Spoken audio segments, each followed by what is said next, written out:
Welcome to the Indie Corner After Dark, where we talk about all things and everything comics and pop culture. I'm Mikey. I'm Rebecca. And today people are back. I'm me. And you're not going to introduce our very special guest here. I was about to, yeah. For people that don't know, again, this is episode 21 of our podcast. And for people that watch us on the regular, people are wondering, is that Damone in a nice, more set up room with a shaved head? No, it's not Damone. He's out there doing his own thing. We have a special guest here who we are very humbled and privileged to have on our show today. This man needs no introduction, but I'm going to give him one anyway. He is a YouTuber. He is a podcaster. He is a writer. He is a comic book artist. He is a tokusatsu maniac. He is a Ninja Turtles fanatic. He is a proud pencil pig. The one, the only, the Blerd Without Fear. What's going on, Ernie? How you doing? Oh man, dude, you introduced me like I was Kenny Omega there for a second. I felt a little special. I was like, man, the only thing he left out was his favorite candy bars, the Charleston Chew. That's the only thing that was missing. But and I only take the airport in North Carolina. But no, I'm doing great. I'm fantastic. And thank you, man. That was a lot of respect put on my name. I honestly don't feel I deserve a lot of it. Rebecca said it earlier, but like you are one of my heroes. I've been following you for a couple years now. You've changed my podcasting game ever since I found you during the lockdown. So oh man, it means so much to me that you're here. And we've talked before. We've talked before in the past, like when you were popping on VC in your Discord a lot, and you're not anymore. Which is fine. No. I do. I want to. It's just that, man, I don't ever have time. I'm always busy. But we're again. Thank you so much for being here. You didn't have to do this, but you're here, so that's great. I mean, it seemed like it would be fun, so that's why I was like, yeah, why not? Of course, you invite me. I'm like, yeah, I'm not gonna not show up. And just for people, just real quick, I know I put in the description that Seamus was gonna join us. He is not, unfortunately. So you just gotta deal with me and Rebecca and Ernie. So you only get one white person on this podcast today. Yeah. Oh man. I guess you know what? I don't know if this is. I don't know if this is regulation, but I guess we'll just keep going. I guess. Yeah. I guess. But yeah, so I mean, obviously we do a regular after dark show just with Ernie, just along for the ride. So it's our first time doing this, Ernie. So just be with us. We have little to no experience, so just bear with us. Hey man, honestly, I don't know why anybody watches me. I don't know what I'm doing half the hell of the time that I'm doing it. So I mean. I say, hey, we got this. Yeah. If I can do it, anyone can do it. Yeah, clearly, because I've been doing this for a while now. But yeah, just to start off, Ernie, just real quick. First off, congratulations on 90,000 subscribers. Again, well deserved. Your hard work is paying off. You will have your play button right behind the setup. And I can't wait. Man, I really want it. I really want it. Like it's like I feel like you're not like I mean not to say no one is because not everybody has that, but like it's not real to me until I have the play. But like just put it somewhere like I'm just gonna put it somewhere like where everyone can see it and and be like, yay, I'm special, I'm somebody. But yeah, it's a journey. It's a journey. I did not see myself here. Almost 6 years ago. Well, it's definitely well deserved, and I can't wait for the video where you finally be like, "It's my unboxing my play button. I made it." I want to treat like Legend of Zelda. Like I want to have like the music. Like I want to have that when it when I pull it out of the box. I hope they send it in a comically large box so I can climb into it like I'm Kid Link. Fair enough. Fair enough. So now that you've got that, do you feel like you kind of like beat the game, so to speak? Like, yeah, you're just doing side quests at this point. I mean, that's kind of how I want to treat it. That's kind of how I want to treat it. I just want to be like, yeah, I was like, yeah, man, I'm gonna go do like I'm gonna get the true ending. I'm gonna go get the true ending now. Now that I've beaten the game, I played the DLC. and now I'm going for the. Actually, no, I'm not even doing the true ending. I got the true ending. Now I'm going after achievements and trophies. That's all I'm after now. I'm just like, yeah. Gotcha. Fair enough.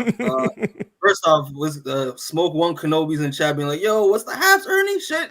Yo, that's my homie right there. I got you. Oh, but yeah. So Ernie, just to start it off, we're gonna do, before we get into the topics, we're gonna do like a little brief interview, real quick, because obviously we know each other. I've been in your Discord for a little while. We've talked before. Rebecca only knows you through me. And that's fair. And doesn't really know much about you, so it's the perfect time to just let's get to know a little bit more about the Blerd Without Fear, just for people that don't know you. Yeah, for the 200 people on our channel who might not follow. you never know. I always like to treat every interaction, as though it's someone's first. So there is, man, I'm always shocked when people know who I am. So yeah, it's weird. I think it's weird. I'm like, yeah, okay. Because I think I'm nobody. I'm like, I'm just a dude. Also, real quick, shout out to my boy Javon.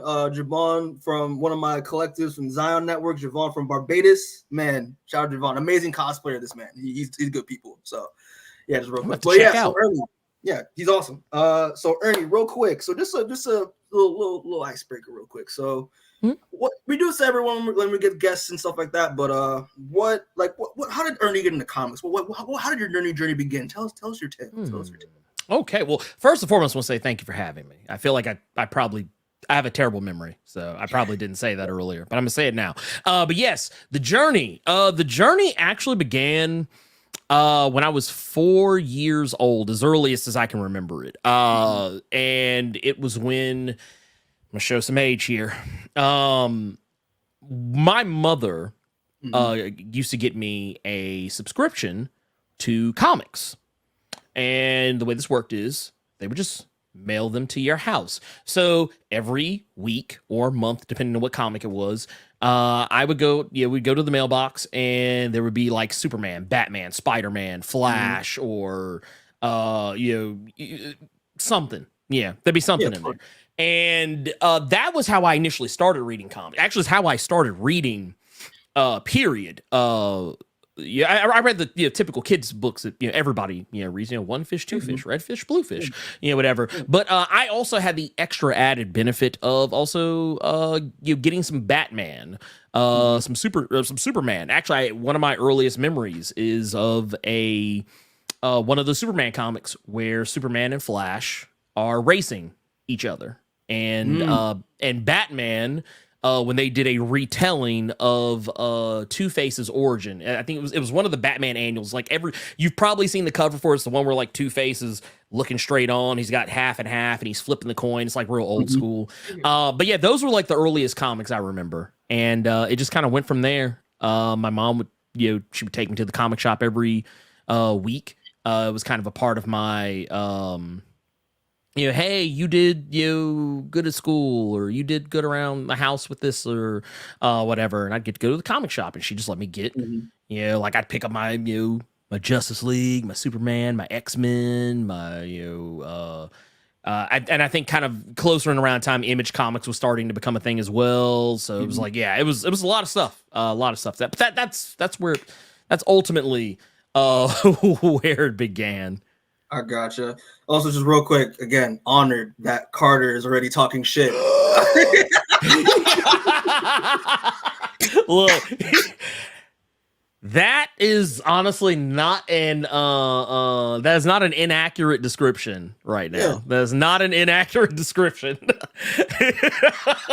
I am still lacking a mustache because I'm just like, just let it go. Let it go. Yeah, no, fair enough. Yeah. It works for you, and you like it well. So. Yeah, thank you. Yeah. I try. Shout out to Carter about that. What's you made up, it, Rebecca. But yeah, I mean that's awesome. I mean, my mom was pretty much the same way. Every time I did a chore, did good get good grades, whatever, she'd take me to the comic book shop, give me some comics, and after that, your mom implemented that to get you out of the house and to read more than that. So I could definitely relate for sure, man. It's what's up. Do you have a favorite series that you loved reading? I mean, growing up. Oh man, I love them all. But no, well, you know, obvious if it's not obvious to anyone, you know, that follows my channel, X-Men was it was probably the comic I bought them. Like when it got to the point where I was, you know, spending my allowance to get these comics, you know, X-Men was always the soup du jour. It was always a thing that like I was like, yep, I'm always getting this. And yeah, Spider-Man was another. And as my screen name would imply, Daredevil. That's you know, I was a huge fan of the Man Without Fear. Still am a huge fan of the Man Without Fear. You know, it makes up an almost entire section of my shelf in omnibus books. So yeah, it's easy. And yeah, as one might imagine, Ninja Turtles. I used to read the old Mirage comics before like the before I really ever got into the animated series. So that's also kind of another thing. Yeah, no, every time you do the Blerd Hero video, I always peep the omnis of the IDW stuff you have right behind you. It reminds me of our I mean, I made the joke earlier. Our friend Damone, who we do our Deadly Class podcast with, he's a huge Ninja Turtles fan, like huge. Like if he was here, man, y'all would not shut the hell up about how y'all love Ninja Turtles for like an hour. Hey, dude, it's the time to be alive, man. Best time to be alive. I haven't read all of it, but I've read a good chunk of it. It is the truth. I will give you that. It's the truth. Now, real quick, before we move on next question though, like I don't want to know what's your favorite Daredevil run? Like, do you have a favorite like Daredevil run? Ooh, man, I'm also a big Daredevil guy too. He's one of my favorite superheroes ever. So I will say, man, it kind of changes here and there, not by much, but I will forever be a fan of the Mark Waid run of Daredevil, mostly because it reminded me how fun Daredevil can be, as opposed to like, yeah, I love Ed Brubaker on Daredevil. I love you know, Frank Miller, obviously. You know, he's the guy who kind of revolutionized you know, Daredevil for an entire generation. And I would even go as far as to say that the even though a lot of people don't sing the praise of the Bendis Daredevil. I like Bendis a lot as well. But yeah, Mark Waid, I don't know what it is. Like it was how much fun it was to, even though he was going through some stuff at the time, but it was just like, man, I was like, I miss Daredevil being like kind of, you know, more, you know, I guess, you know, pun intended, devil may care about his superheroing, you know, and so yeah, that is definitely a favorite of mine. What is yours? What is mine? I will say though, I really do like the Mark Waid run, especially the Devil at Bay stuff where he's in San Francisco. That was a nice change of pace for Daredevil. I thought it was so much fun. For me though, my favorite Daredevil run, it's kind of biased because it was the first run I ever read. I remember I was 10 years old, school library. They had this volume. It was a David Mack run of Daredevil. I love because that's a gentleman's pick. That's a gentleman's pick. I mean, it was the first time I've ever seen David Mack. It was the first time I ever saw Joe Quesada's artwork ever. And I love his Daredevil artwork so much, as well as how David Mack incorporated his style into Joe Quesada. It, like the watercolor, the typography he used in the background. There was like I've never seen a comic look kind of like more fine arty before, and it was awesome. And it introduced Echo, and I love Echo. I love that character a lot, and yeah, that's my favorite. I don't. This is a brace with you. I don't want to flex a little bit. Rebecca knows. Wait a minute. But a few years ago, I collected the first 3 initial volumes of the Marvel Knights Daredevil. So I have Smith, Mack, and the first early Bendis. So I got them made into a custom bind. I don't know if you can see it. I like that. Custom bind. I like that. I made it in the style of like a Bible. So like it's my pride and joy. It's my pride. I like that.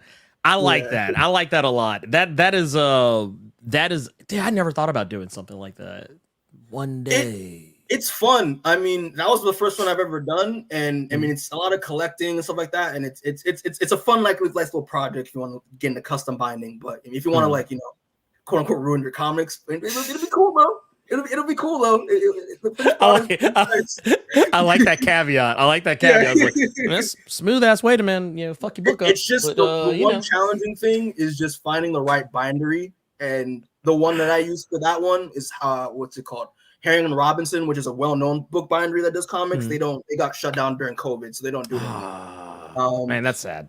Yeah, but all right. So we could talk about Deadpool forever, but we gotta move on. Next question. But real quick, shout out to Mose, my boy Mose, again, also in my collective from Barbados. Mose, thanks for coming through, bro. Appreciate you. He's also a very talented dude.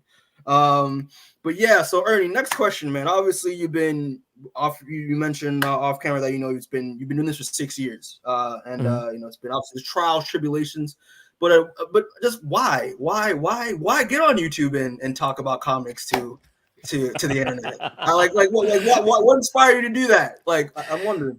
Well, I can definitely say a part of that was the homie Rob of Comics Explained. Yeah. Like putting the idea in front of me that it was even a thing. But also more specifically, a lot of it came down to lacking a creative outlet. I won't bore you with the goriest of details, but I'll just say that my creative outlet used to always be art. But I kind of fell out of my art, I think, when I was in my early 20s, because I just knew that I was like, man, this is I was like, I'm going to wind up being a starving artist. I'm never going to make it in the big leagues or whatever. So I just kind of gave up on it, and I moved towards music. And for some time, that was my sole creative outlet. I did vocals and different bands, whether they were rock, hard rock, metal, whatever. And I got kicked out of my band at a particular point, because while I probably some people would make the mistake of assuming I'm an incredibly nice person, which I am normally. But when it comes to collaborative efforts, especially creative ones, really more creative ones. I'm actually quite pleasant when it's not like a creative thing. But if it's a creative thing, I can be a bit of a diva. Not gonna lie. I can completely out myself on that. And there was a particular point in the band's life cycle where I was being a stark raving diva. Not gonna lie. I deserved to be kicked out.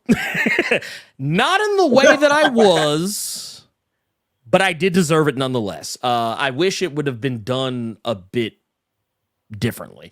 But that said, I was in a weird place. I didn't have a creative outlet. I had lost multiple people in my life, and I wasn't really dealing with it in a healthy fashion. And I ended up getting back into comics kind of in and around the same time. And, I stumbled into Rob's channel, and it just seemed like a really, fun thing to do. I was like, I do this all the time when I go to comic shops. I do this all the time when I talk to my friends on the phone or online. I was like, why not? So I did it, and here we are. It was mostly really initially intended for just my own personal therapy.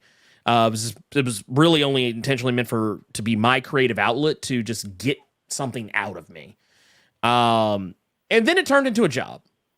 Because apparently people liked listening to my method of coping with my pain.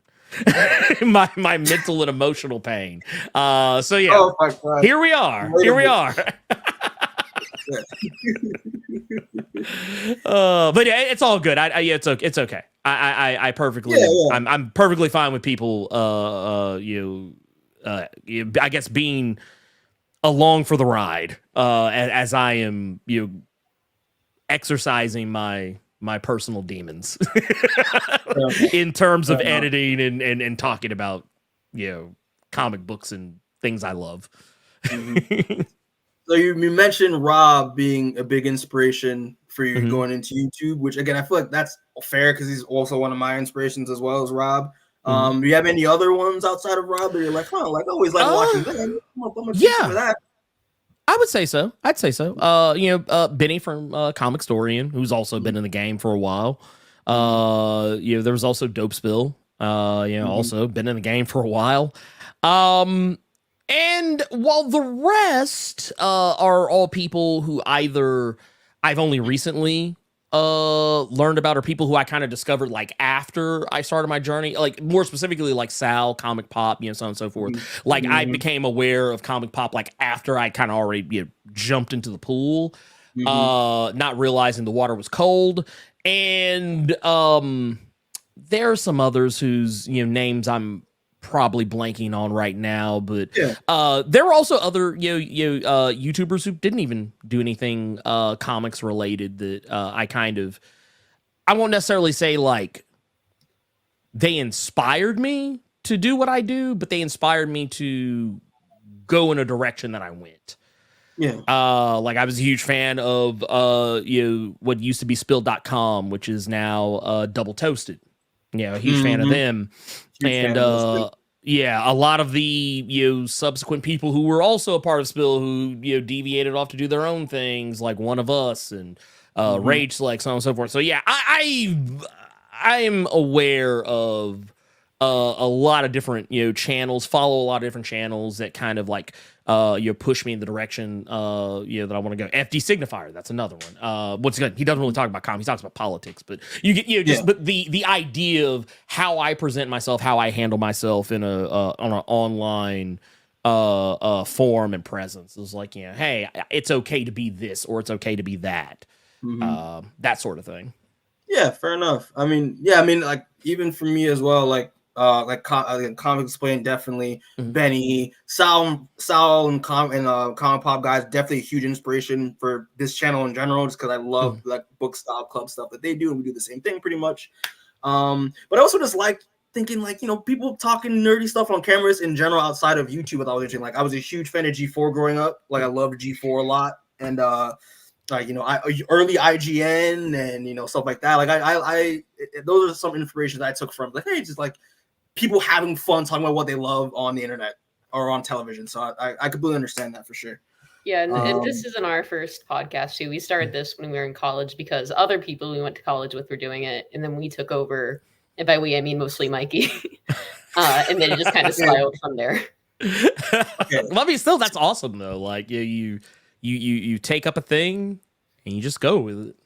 Yeah, and fair. I mean, listen, it's beautiful. Working so far. It's working so far. I mean, and I did it back in college because the previous guys that were running the channel, I didn't think it was. I thought more could be done. So when they graduated, when you kind of do something out of spite just to show you could do it better. That's what I did. Yeah. So it's funny you say that. Because I am a firm believer in spite being a hell of a motivator. I have done quite a few things in my life out of spite, just to prove a point. And while not exactly I don't really want to circle back to this, but the band that I got kicked out of were also trying to do YouTube stuff. But with their music, not with comics or anything. And what I took from that, and I've also had interactions with other people who were on YouTube that I didn't know prior, but having people who were doing this stuff before me, who have either done shady things to me or have treated me in a certain way I didn't appreciate, I always laugh at where I am now and where they are now. So yeah. I'm not a petty person. Nah, it's a lie. I am a petty person. I will be petty, but I try to be nice and petty at the same time. Yeah. Well, one of you has a play button, and I'm assuming the other doesn't. So I think that's That's well said. It's like victory. Thank you. Game, set, match. Let's go. But yeah, and also the whole like because like coping the pain thing. I relate to that so much, dude. Because after I graduated, like I literally started this channel just to like have my friends be connected with each other still after like some of us graduated, to keep us actively as friends, all that stuff. Every video is a cry for help. Yeah. I mean, I feel that. And secondly, I live at home with my two African parents, and they drive me insane. So like, this helped. So I can only imagine. I as a person who grew up with friends who were African immigrants. Mm-hmm. And you're just hanging out their houses sometimes. I can only imagine. Yeah. Love them. And they're great supporters. I love them, but sometimes I need a little break. It's like, look, I'm gonna need y'all to get off my back. Like for real. Like just a little bit. That's to move on a little bit. So the last question I have for you real quick. So again, also didn't know this like throughout the course of watching your stuff that like you love art, you have passion for drawing all that stuff, and you're working on a comic book. Yes. And a self-published work, if you will, an indie book, if you will. Thing is, like, as myself who's also an aspiring comic book creator and all that stuff, I'm just curious like how that process has been like for you. Like any challenges you faced so far? Like what's going on? What's going on with that? Time. Yeah. That is the challenge. No, it's funny. When I was a kid, reading comics, I tried making comics. Not seriously when I was a kid, obviously. Duh. But when I was a kid reading comics, that's what I did. I would make up my own superheroes and supervillains and comic book characters and as you probably would imagine with most children doing stuff like this, they were usually terrible. They're either there were one of three things. They were usually terrible, or it was very obvious what was that this character was a copy of fill in the blank character they're probably a fan of, or on the third hand, all of the above. And that's kind of what it was, at first. And as I got, into my teens, I, kind of got out of that. And, I was starting to have, it upgraded from being, pastiches and, shameless copies to characters that were original, but I was also 13. So... It was, big boobs and guns, because, man, I'm a teenager, and that's the coolest stuff, and all my characters kill people, and, they're not like Superman. They don't save the day. They kill people. All the chicks in my comics, they have barely any clothes, and they got big chest, and you can see their butt and their boobs at the same time, just like a Jim Lee character or something. And then as I got a little bit older, I evolved from that, and I was like, oh, this is what it's supposed to be like, and it's better now. It was a journey, and I knew how, or rather the process of making a comic. Like I understood in theory what the process is. Like, you come up with your story, you come up with concepts, you come up with motivations for characters, so on and so forth, and you make sure you get your once you have all that stuff, you have all the things, the designs, everything in place. You do your rough layouts and your thumbnails, your rough layouts, and you do your line arts, and so on and so forth. So I understood that entire process, but like I had to relearn it because I was out of practice. And while I won't say a whole heap of a lot about what I'm doing with it now as far as the art goes, because I'm not anymore, the comic is still going to be made. It's just not going to be drawn by me. Okay, but I am working on other stuff because like stuff that's like on a smaller scale that I can do and still like do my channel stuff, because that was the main issue. Was I was realizing like, oh, well, I'm going to work on the comic for 1 week out of the month. And I'm gonna work on all my YouTube stuff the rest of the time because that's the stuff that pays my bills. Because that's all I do. I don't have a normal day job or anything. I work 100% for myself. And I don't. I had to quickly accept that I can do it, but it would take a long time to get it done at the pace I was going. And I decided to pass over the prospect of doing the art to someone who was more knowledgeable about the process and had published works out and was also someone who understood what I was trying to do.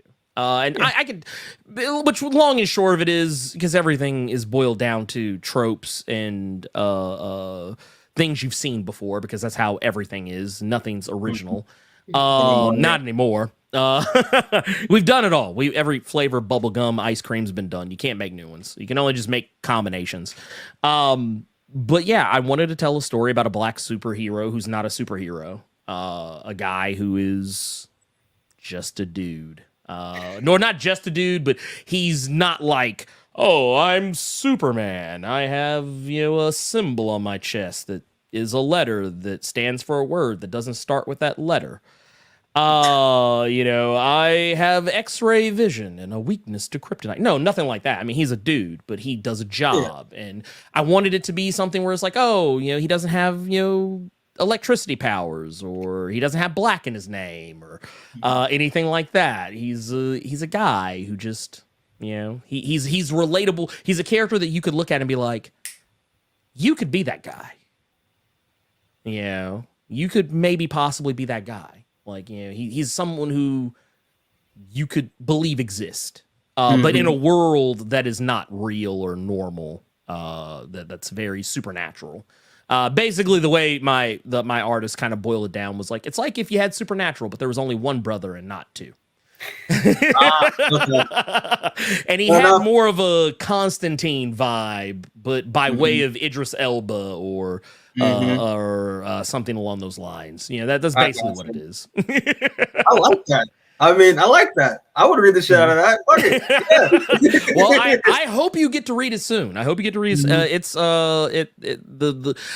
the full disclosure, I drew pretty much almost an entire issue, but the time it took to draw it, and I didn't feel that the art was the quality I would want it to be. So it's completely starting over from scratch on the art side of it. The story's not changing, but like the script is done, but like it's the art is going to be redone to where like it could be like I made a comment talking on the Blur Cave about how one of, I won't say their name because I don't want to make it hot, but there's a artist who works for both Marvel and DC who I think their art is really flat. It's not bad. It's just flat. And well, I don't think my art is flat. I think the way I laid out the panels was flat. And I didn't want that to be a thing. Like I wanted to be more dynamic. And that is why I said, you know what? In the words of Ron Swanson, don't half-ass two things, whole-ass one thing. So I said I'm going to whole-ass the writing. Whole-ass the writing. All right. Put that shit on a shirt. All right. But yeah, no, I'm happy that you've recognized that. Yeah, like you can't do everything. You need a little bit of help. And lucky you found an artist that can portray the vision how you want to portray it, which is great. I know for a fact that I want to do everything myself, and that's going to be my downfall. But it's just like Look, man, let me put you on game. That shit's stressful. Yeah. It's stressful. Trust me. Like to put it in a I guess in terms of what I'm doing now, while the artist is working on the visuals for the comic that I want to put out, I decided, you know what? I'm still gonna do a comic that's just me. But it's not gonna be like I'm gonna do 5 issues. It's like, no, I'm just gonna make like a little small one shot. Like a little small manga style one shot that doesn't require any color except for like maybe 1 or 2 pages.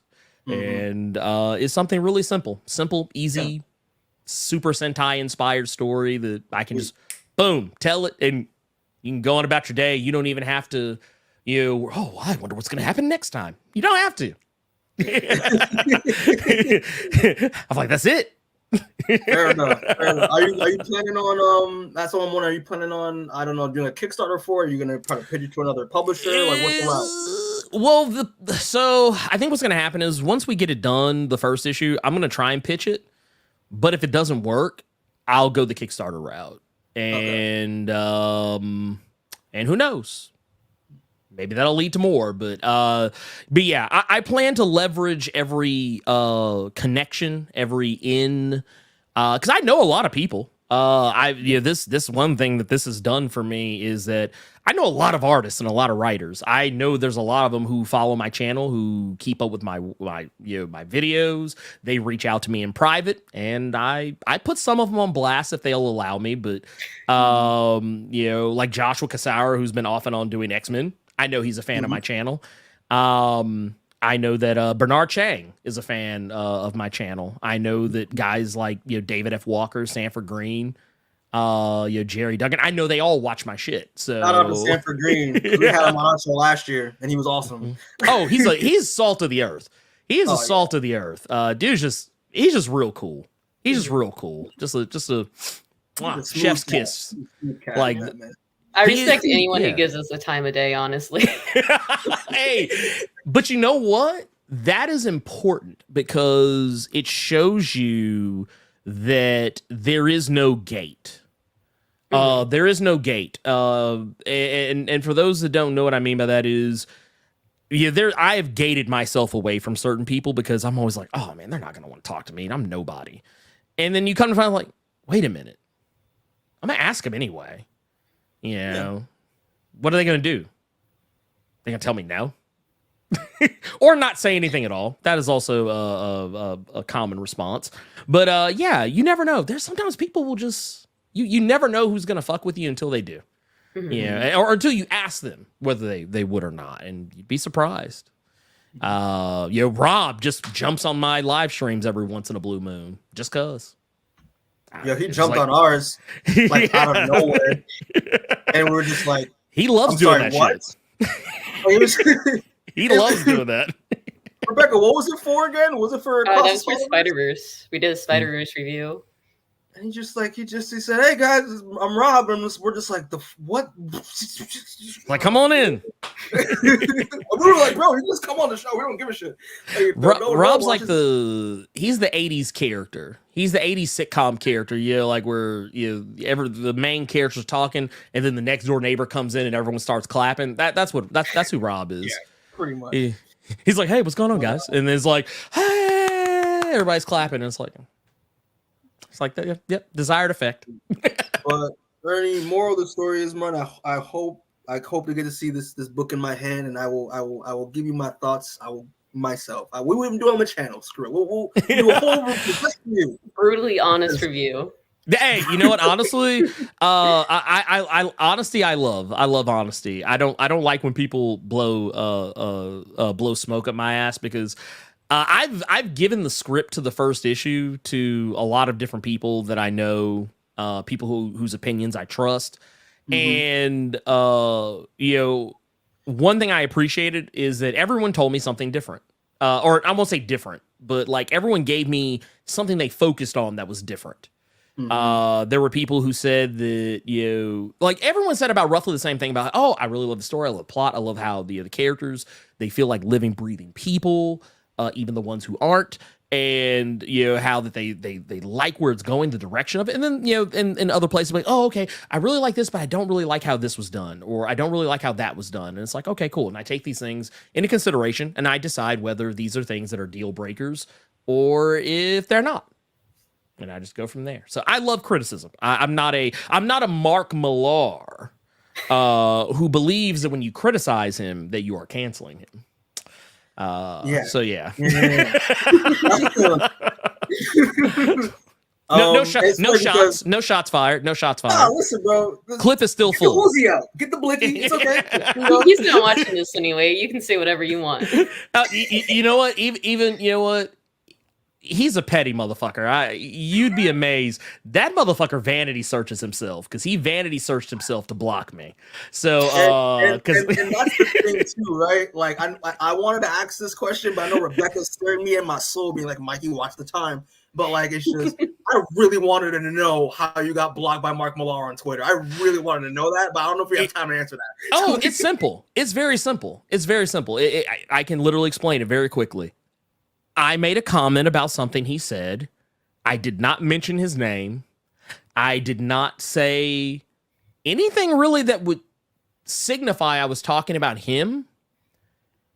And then about a few hours later, I think Carter or somebody else had sent me a tweet about something he had said, or somebody else. And when I went to go click on it, it said I was blocked. The funny thing was, I was not blocked a few hours prior. So either A, he vanity searched himself, saw that I said something, and then responded, or B, one of the other chuds on Twitter ran to him and was like, Daddy, that bad man's talking about you. I guarantee that's what happened. Like that it's one of the two. And either one makes him look like a weak bitch. To me. Yeah. Matter of fact, I don't even want to call him a bitch because bitches are, not a bad thing in my opinion. I think it makes him just a terrible coward. And I think it's sad. I think it's sad that a guy that I used to look up to and admire for their creativity is this is so where Mikey starts paper thin weak. Listen, you're gonna get a big butt. Listen, man. I'm so happy you said that because I thought I was the only one. Nah, he's thin. He's thin skinned, man. That dude is he's like wet toilet paper, man. It it's sad. It's sad to see. Oh man, that gave me a little bit of relief because I was worried. Like, Rebecca, if I admitted to Ernie that I like Mark Millar before all this bullshit, and then he'd be like, "Oh, what the fuck is wrong with you, bro? Fuck Mark Millar." No. Look, no, I was there too, bro. Don't worry about it. And I was like, "Whew, okay, great." Let me be real with you. I caught a lot of flack for owning this Jeff Johns Green Lantern, and not even because of Jeff Johns. But because of the name that is right underneath it, and it's Ethan Van Sciver. And like I tell people, I think Ethan Van Sciver is a piece of shit. He is the absolute worst of humanity. However, if I tried to tell you that he was a terrible artist or that his drawing's bad, that would be me hooking up my oxygen tank to the biggest and most potent supply of copium ever imaginable. Like that would just literally, it would be so potent that it doesn't even have a brand name on it. It'd just be a big giant tank that just said copium down the side of it because it'd just be weapons grade copium. I would be lying to you if I said, now let's be real. Even people who are good fuck up. Oh, yeah, his art ain't always perfect because I've seen some bad art from him. However, I'm not going to sit here and just be like one of those, I'm not going to pull the Joss Whedon where I'm be like, oh yeah, he was always, he's so terrible. I hate everything he's ever made. It was never good. No, I'm not going to lie to you. Joss Whedon made good things. And he's a terrible person. Two things can be true at the same time. Mm-hmm. Fair enough. Yeah, listen, I always tell people in that case, listen, I have glasses. Doesn't mean I'm completely blind. You know what I mean? Look, man, I was born at night, not last night, okay? All right. Look, I'm just saying. It's okay to like something that it comes from a problematic person so long as you recognize that person is problematic and why. I love the Lovecraftian horror. I fully recognize H.P. Lovecraft was comically fucking racist. Comically. He was so racist that other actual races, he could literally be standing next to the Grand Wizard of the Ku Klux Klan, and the Grand Wizard, David Duke, would literally just be like, bruh, I need you to calm down a little bit, man. Look, that's a bit much. You okay? Look, I hate black people too, but I don't think they come from eggs or anything. Okay, that's ridiculous. That's ridiculous. And I'm not gonna write poetry about it either. Come on. So yeah, no, you just have to be able to recognize that while you like something, maybe it comes from a bad place. Fair enough. Yeah. All right, well said, Ernie. All right, so looking at time, I forgot we have the rest of the show to do. Rebecca. Hey, let's go. I'm here for it. You got me. So yeah, just to move on now, we're gonna get some topics real quick. But obviously, speed run version. But yeah, stuff came out, guys. Stuff came out the past few days that I want to talk about that you want to address. But yeah, so real quick, we're some Sonic fans in here. We love Sonics. I would assume. You know, Sonic the Hedgehog, great character, great video game. You know, it's good stuff. But Knuckles is having a show on Paramount Plus, and clearly because Ernie's already doing the gesture, he's excited. So so I want Ernie. We want to start off real quick. What are your thoughts on the Knuckles trailer? When I saw the trailer, I was sitting on the couch with my wife, and I literally turned and looked at her and I said, "This is a movie that has probably been chopped up into 6 episodes." And that's what I think about it. I'm happy to see it. I want to see it. I can't wait to watch it. I'm going to binge all of it if they put it out all at once. But like, I have no illusions about what this is. I will say I blame Jordan Peele for this.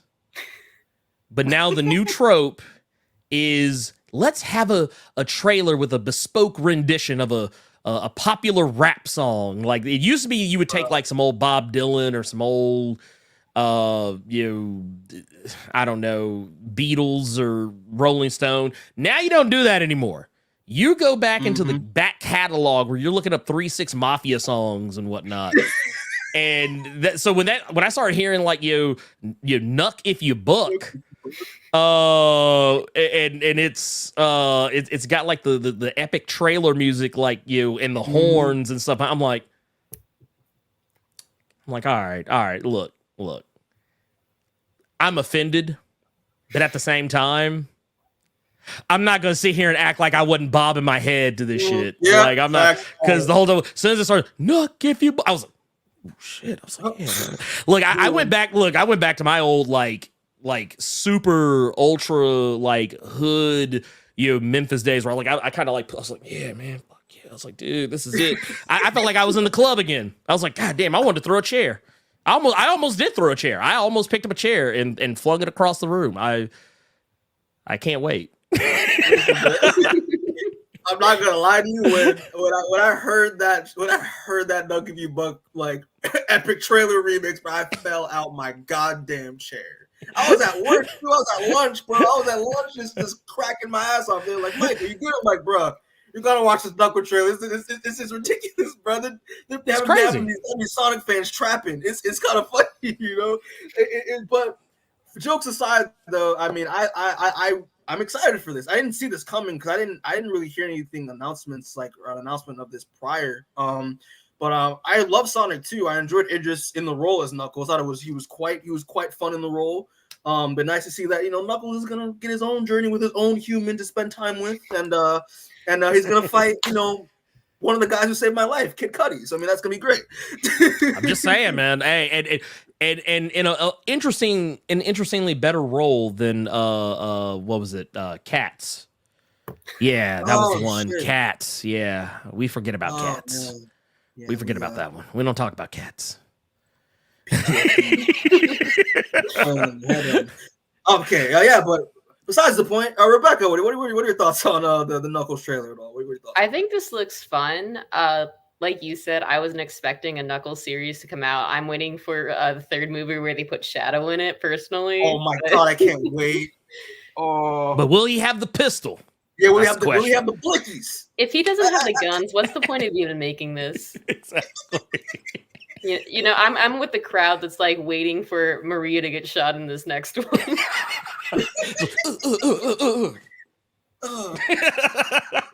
Also, Ernie, you got this gentleman, Wilbur Robertson. But I made it, OG.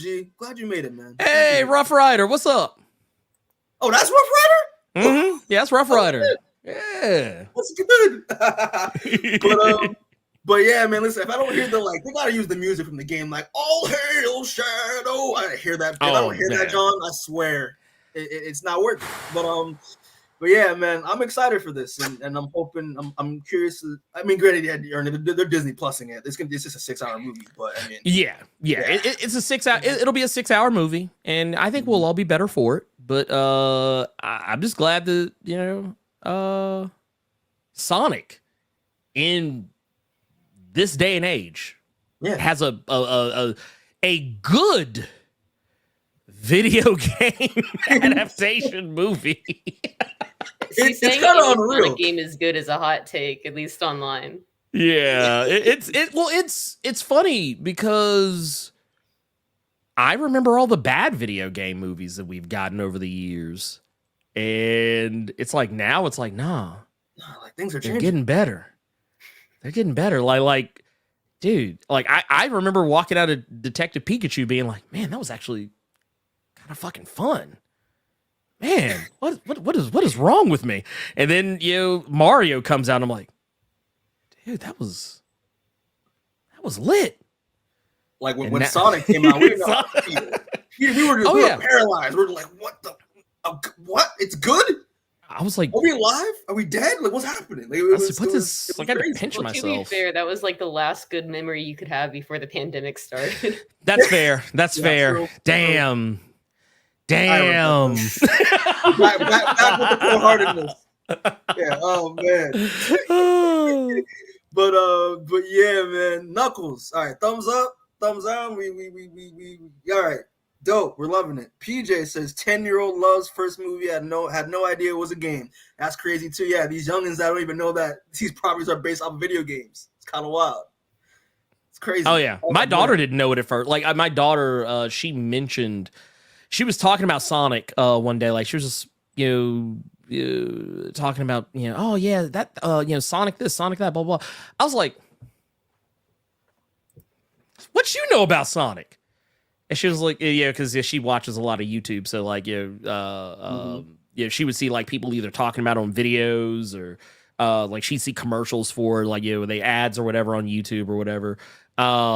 So yeah, that's actually what got her into it. So now like she likes Sonic. And she likes the games now too, even though she's not great at them. Listen, give her time. She's getting there. Give her time. Yeah, listen. I mean, put her on Sonic Unleashed, then she'll know what suffering feels like. Oh man. Man. Just to that's child abuse. That's child abuse. Yeah. Honestly, you don't want protective service coming on you. Never mind. Don't do that, guys. Don't do that. Nah. Anyway, like hear the nod. Look, I hear you made your child play Sonic Unleashed. Can you step outside, sir? Wait, what'd I do? And all of a sudden, I'm getting walked out. Like what? I'm getting perp walked. Like damn. But yeah. Anyway, carry on. All right, so. Actually, funny thing is, obviously it's Wednesday. It's Valentine's Day, right? Like, am I getting that right? Wednesday is Valentine's Day. And Ernie, you have a wife. You're married. Mm-hmm. What are your plans for Valentine's Day? You're gonna go watch a movie, or what's the deal? Honestly,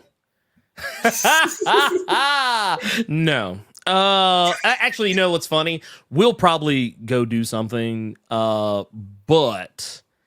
I don't. Okay, look, I can say this because she can laugh about it now, but our first Valentine's Day was we went to go see because I'm a horror movie fan, huge horror movie fan, love horror movies. I consider myself a horror movie connoisseur, a horror movie horror-storian, if you will. That actually sounds way worse than anything else. But no, so I took my wife and my infinite wisdom to go see I Spit on Your Grave. Y'all laugh, so you know what I'm talking about. I never heard the end of it. Never have heard the end of it. So honestly, Matt, I can only go up from here. So I probably will take her to go see Madam Web, and we'll just have a good laugh together. It's funny that you say that, Ernie, because A lot of people don't have that mindset. Yeah. Going with Madam Web. No. Because the next topic is the fact that Madam Web is having a tragic box office projection, like really tragic. And I added this last minute because I was just checking news and all that stuff, and Deadline just posted an article like 3 hours ago about how Bob Marley is beating Madam Web in terms of box office projections. I will read the article right now. So as of right now, in terms of pre-sales, right? So it's Bob Marley and One Love, Bensley King of Deer, amazing actor, biopic, Bob Marley. I'm going to watch it for sure. And Madam Web are premiering on the same day on Valentine's Day on the 14th. As of right now, Bob Marley has a $30 to $35 million projection for its opening box office weekend. Madam Web only has like 20 mil to 25 mil. It is beating Bob Marley is beating Madam Web 2-1. Wait, do we know the budget for Madam Web? I'm looking it up right now because I have to know. I was told it was under 100 million, but that could be. They don't have an exact number. I think Sony's too scared to release it. It is under. Yeah, that's what I see. I see it's basically it's just under 100 million most likely. It's going to need 200 million to break even at the box office. Here's the thing. Look, I'm gonna be real with y'all. I have no hope for this movie, but I never go into a movie wanting it to be bad. But I gotta admit, this is one of those when I go see it. I mean, if I have a pleasurable experience, I'll be pleasantly surprised. If it's bad, I won't be surprised. But man, wow, just whew. Well, I mean. Even what's the poor woman's name who got drugged into this? Is it Dakota Johnson? Dakota Johnson, yeah. Bless her heart. I've never seen someone just look so dead inside doing press releases for something. And I've seen other interviews with her, so I know that's just kind of like her thing. Like she's usually just very like laid back and cool and chill, very dry, witty repartee. But man, I feel like when I've watched her do press junkets for this, I can literally see the dead inside in her eyes. That she's just like, I'm just really ready to stop talking about this. Yeah. Like ever so often, I swear, like they probably cut these moments, but there's probably moments where she's like, help me. Like it's just like I feel sorry for her, honestly. I do. I've never felt this sorry for a rich white woman a day in my life. But yeah, I feel sorry for her. PJ out here being like she's been funny about the impending doom. Listen, that's not what I want to talk about real quick, right? It's just me and Rebecca have a mutual friend who was in our comic book club in college, Sarah. Because it was my birthday Saturday. She was talking Happy to me birthday. about. Well, thank you so much. And she was like, "Oh," she called me about Madam Web all of a sudden, and I was giving the whole spiel. I was like, "Sarah, I have never seen a movie studio willingly throw a movie into the wolves like this before in my entire life. Like, it's just, first off, when the trailer came out of nowhere, like, because we knew this movie was happening, but like we thought that they were gonna pull a Zaz laugh and like axe it. You know what I mean? Because we heard nothing for like almost 2 years, and then they dropped the teaser for it, and it's like, this is a teaser that exists. A little interesting, a little bit intriguing, but it's a teaser that exists. And then with a lot of bad wigs, wigs. And most the marketing campaign for this has not just been, it's been not only weak, but just weird. Like, because they only dropped one trailer. That one trailer we got is the only one we've received. No other trailer, not even on the Super Bowl. Goddamn, like for God's sake. Dude, they are not paying Super Bowl money for this piece of shit. That's true. I will give Madam Web one thing. Mm-hmm. No one's gonna go see this.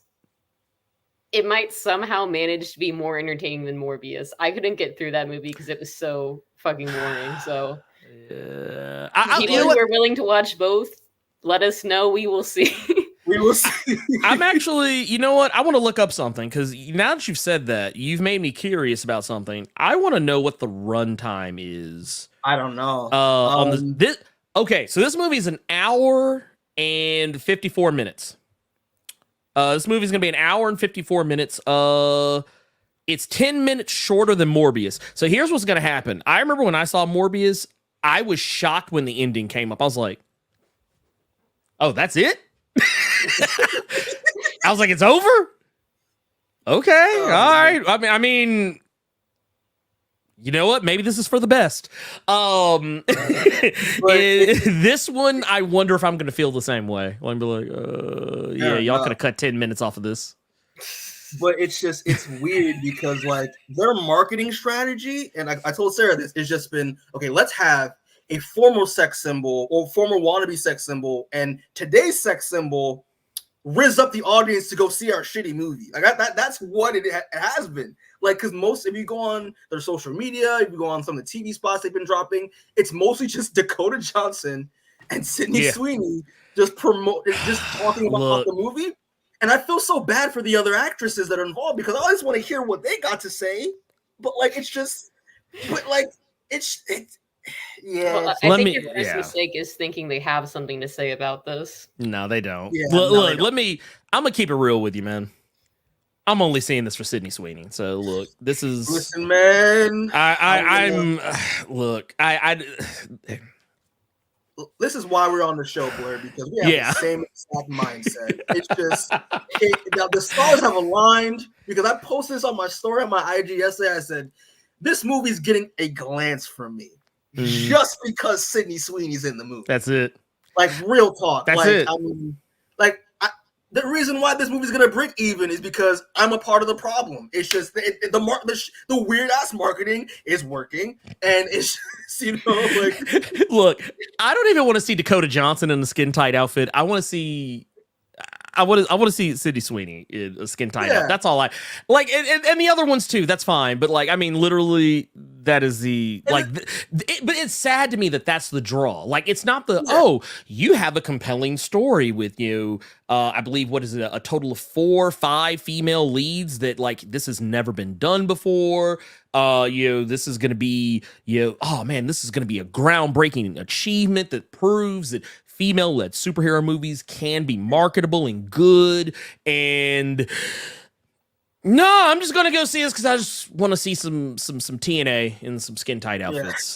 This is why I'm here. Like, I'm trying to be an ally, but because I haven't seen a single piece of like girl boss, let's go women like media come out of this. No, and you won't. Like, wait, no, I take that back. Unless this movie somehow, against all odds, turns out to actually be passingly good. Right. And I don't mean good, passingly good. Like it's one of those, like, if you squint, you see good. Like that. That is the only way you will see that girl boss, oh hey, let the allies are gonna come out, all the because I'm not gonna lie. They tried to for the Marvels, which I appreciated. Yeah, they did. But that movie, it had to hit VOD for people to actually give it a chance, and then retract some of that, that ugliness about the film. And I don't think this is going to have that benefit. I don't think this movie, when it goes to VOD, is going to be like, everybody's like, oh man, you know what you need to go see, man. Go cop that Madam Web. That's that shit right there. Like, you're not going to hear that. You're not going to, like, I heard people come back and be like, man, do you know what, man? That Marvels is actually kind of tight. Man, I wish I'd have seen it in the theater. I wish you did too.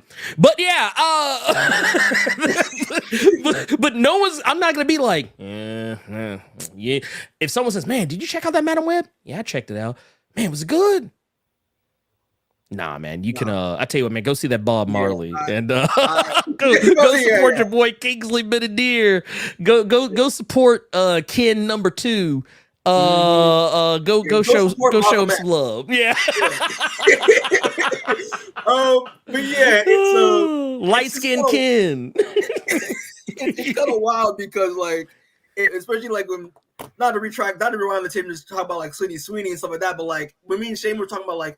They're kind of doing cool comic booky shit a little bit because you see Sydney Sweeney in a cool costume. Like, that's she looks good in the costume. Like the mask, everything looks great. They're doing the dumb side webs from the comics. Like I didn't expect to see that shit. Like what do you like? It's I want to like this movie, but it's written by the guy who did like The Last Witch Hunter and like Morbius. So like I can't. I know what I'm getting into. You know, like it's just. I just hope, and again, I'm not gonna watch it until someone tells me if it's like so bad it's good enough to watch it. I just hope it's campy. Yeah. Well, Sony cheese. I agree. Yeah. I agree. If it was campy, like dumb fun campy, I think that would actually make up for it. Like honestly, I think the best thing this movie could be is the next Catwoman. Oh, but you know what? That is very, very good for a lot of reasons, though. Because I do feel like Catwoman showed people that you can't just cash in on big names. You can't just cash in on having an Oscar-nominated or Oscar-winning actress. You can't just cash in on TNA. You can't just cash in on a property IP name. No, you can't like a well-known IP. You can't just cash in on that. And maybe you should try harder. I feel like but the Hollywood won't learn those lessons, and Sony is notorious for not learning anything. So yeah, no, it's just I know at the end of the day with this movie, like the actresses that are in it, like the cast, I'm not gonna put fault onto them. It's more production and Sony issue that is the problem. I blame Sony 100%, full stop. Oh, 1000%. I mean, it's just it is what it is. But moral of the story is, people, if you're not gonna watch Madam Web, I mean, Wagwan, watch Bob Marley. I mean, that's gonna be that seems like it's gonna be good. So, but if you are though, you get to see wifey on screen as Julian Carpenter. Like, I don't know what to tell you. I mean, listen, for the brothers out there who supporting this movie, listen, Dr. Umar might rip your kufu off or your dashiki, but I mean, listen, it'll be worth it. I mean, I'm just saying, look. Look, y'all know what I'm here for. Y'all know what I'm here for. So fair enough. You're honest, and that I can't help it be. And to be fair, just so no one thinks I'm a lecherous old goat, my wife will be the same. She'll still. I just want to see Sydney Sweeney in skin tight outfit. That's her words too.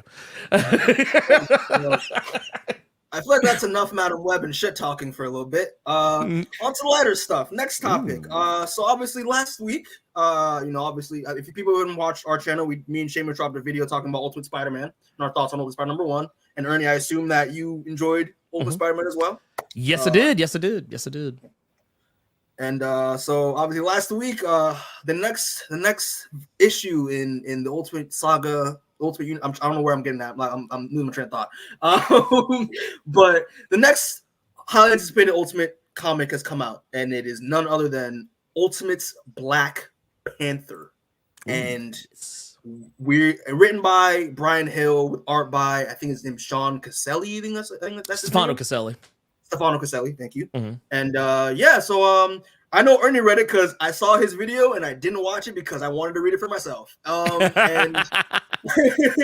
But surprisingly enough, Rebecca also read it. Before this video, Mikey dropped the thumbnail for this, and I was like, "Oh shit, I gotta read that before we talk about it." I feel it's a quick read. I feel it's a quick enough read. And you don't really need to know anything going into it. Just like, it's Black Panther.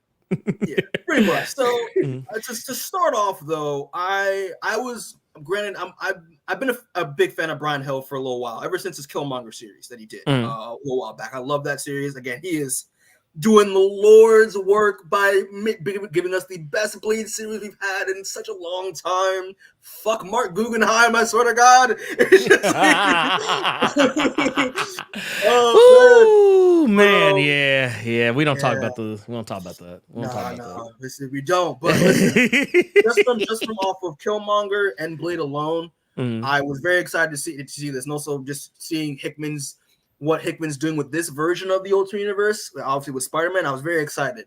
And I'm happy to say that Hill did not disappoint. I really, really enjoyed this. Again, it's like Ernst, it's a quick read, but he does there's nice little similarities, but also very nice, interesting tweaks that happen in this book. And I'll have I have like 2 other slides that will explain that. But first things first, T'Challa is still the king. But he is married to Okoye, which is, again, I like that. That's a great differential choice. It works. I mean, it's kind of like MCU in a way. Like, you know, like if we saw like Okoye in the MCU with T'Challa in the MCU, like that I could see that. That makes sense. Yeah. Leaning on that, that's cool. Also, the other change that the enemy of this issue happens to be a variation of Moon Knight, quote unquote, where it's just these. We don't even know if they're avatars or if they're even like linked to like the Egyptian gods in a supernatural way, but it's just these two mysterious gentlemen, one going by Ra, one going by Khonshu, and together they are Moon Knight, and they're going after these West African villages and pillaging them. And you're like, oh shit, that's bad. And lastly, I wanted, like, the big twist with this I thought was really interesting was that, you know, Killmonger's in the book, and this John is like, he's Thor now, and he's with a Storm variant. Got the Wind Rider. Yeah, the Wind Rider, right? And it's just like, yo, what is happening? Like, what's the deal? But that was like the big things that happened in the book. But yeah, no, I thought this issue was awesome. And again, T'Challa, the way he's written here about, you know, T'Challa's more of, it's kind of different from what we're used to, where it's more of, you know, T'Challa's more of the non-spiritual route. He's more of the, you know, hey, I want to do things the rational way. I don't really care much about the gods or whatnot. You know, he's more rational, while, you know, and which I thought it's more playing on like traditional versus non-traditional, and I love that a lot. And yeah, like I'm just curious what this Moon Knight situation is. I'm curious about Killmonger, Thor, and Storm. What's the deal with that? But yeah, no, I enjoyed it. But yeah, Rebecca, Ernie, who wants to start off? What are your thoughts on Ultimate Black Panther #1? I'll let Rebecca take this. Yeah, I think as someone who hasn't read a ton of Black Panther, this feels like a #1 to me. Like, it does feel like a lot of setup. The conflict does kind of have a lot of remnants from the first movie, I think, where that's should we help the outside world or should we keep for himself? And like you said, Mikey, like a lot of kind of like sciencey versus spiritual aspect to it. But I think it has enough in it, like you said, with especially the Killmonger stuff, to kind of make you a little bit interested to read the next one and differentiate itself. Yeah, fair enough. Ernie, your turn. For me, I'll tell anyone who I've talked to about this. It reminds me of the MCU a lot. Yeah. There's a lot of MCU isms in it. The way the characters are laid out, even if it's in slightly different roles, even down to the origin of Black Panther in this universe, where Wakanda just suddenly is out in the open now, or not out in the open, but like suddenly their presence is kind of being teased to the rest of the world, with T'Chaka being there in the beginning, and so on and so forth. Everything in regards to Killmonger, even the mask he's wearing is reminiscent of the mask he wore in the movie. Exactly. The only main difference being that he's depicted as less a villain and more of a hero or anti-hero in this. And I was actually glad to see the usage of Ra and Khonshu. Kind of like you said, like I kind of ride the line as to whether they're like actually Ra or Khonshu, or if they're avatars of such. But what I found interesting about this is that typically you read any Moon Knight comic, Moon Knight, who represents Khonshu and Ra don't get along. So the fact that in this universe they are getting along, it makes things more interesting. It especially when you see that these are guys who are very clearly African in origin, who are committing atrocities across all of West Africa. And seeing a Shuri that, well, this does have a lot of MCU-isms in it. Seeing a Shuri that's actually less like the Shuri of the MCU and maybe more like the Shuri of how she used to be back in the early Reggie Hudlin days of Black Panther was very interesting, but also at the same time, because the MCU has recently adapted Shuri in such a way where that kind of anger and hot-headedness that you would associate with her in the Reggie Hudlin run, it appears in this, but still kind of gives you a little bit of, it's like a best of both worlds. Like you get a little bit of Shuri from the MCU, a little bit of Shuri from the older comics, before she got kind of flipped.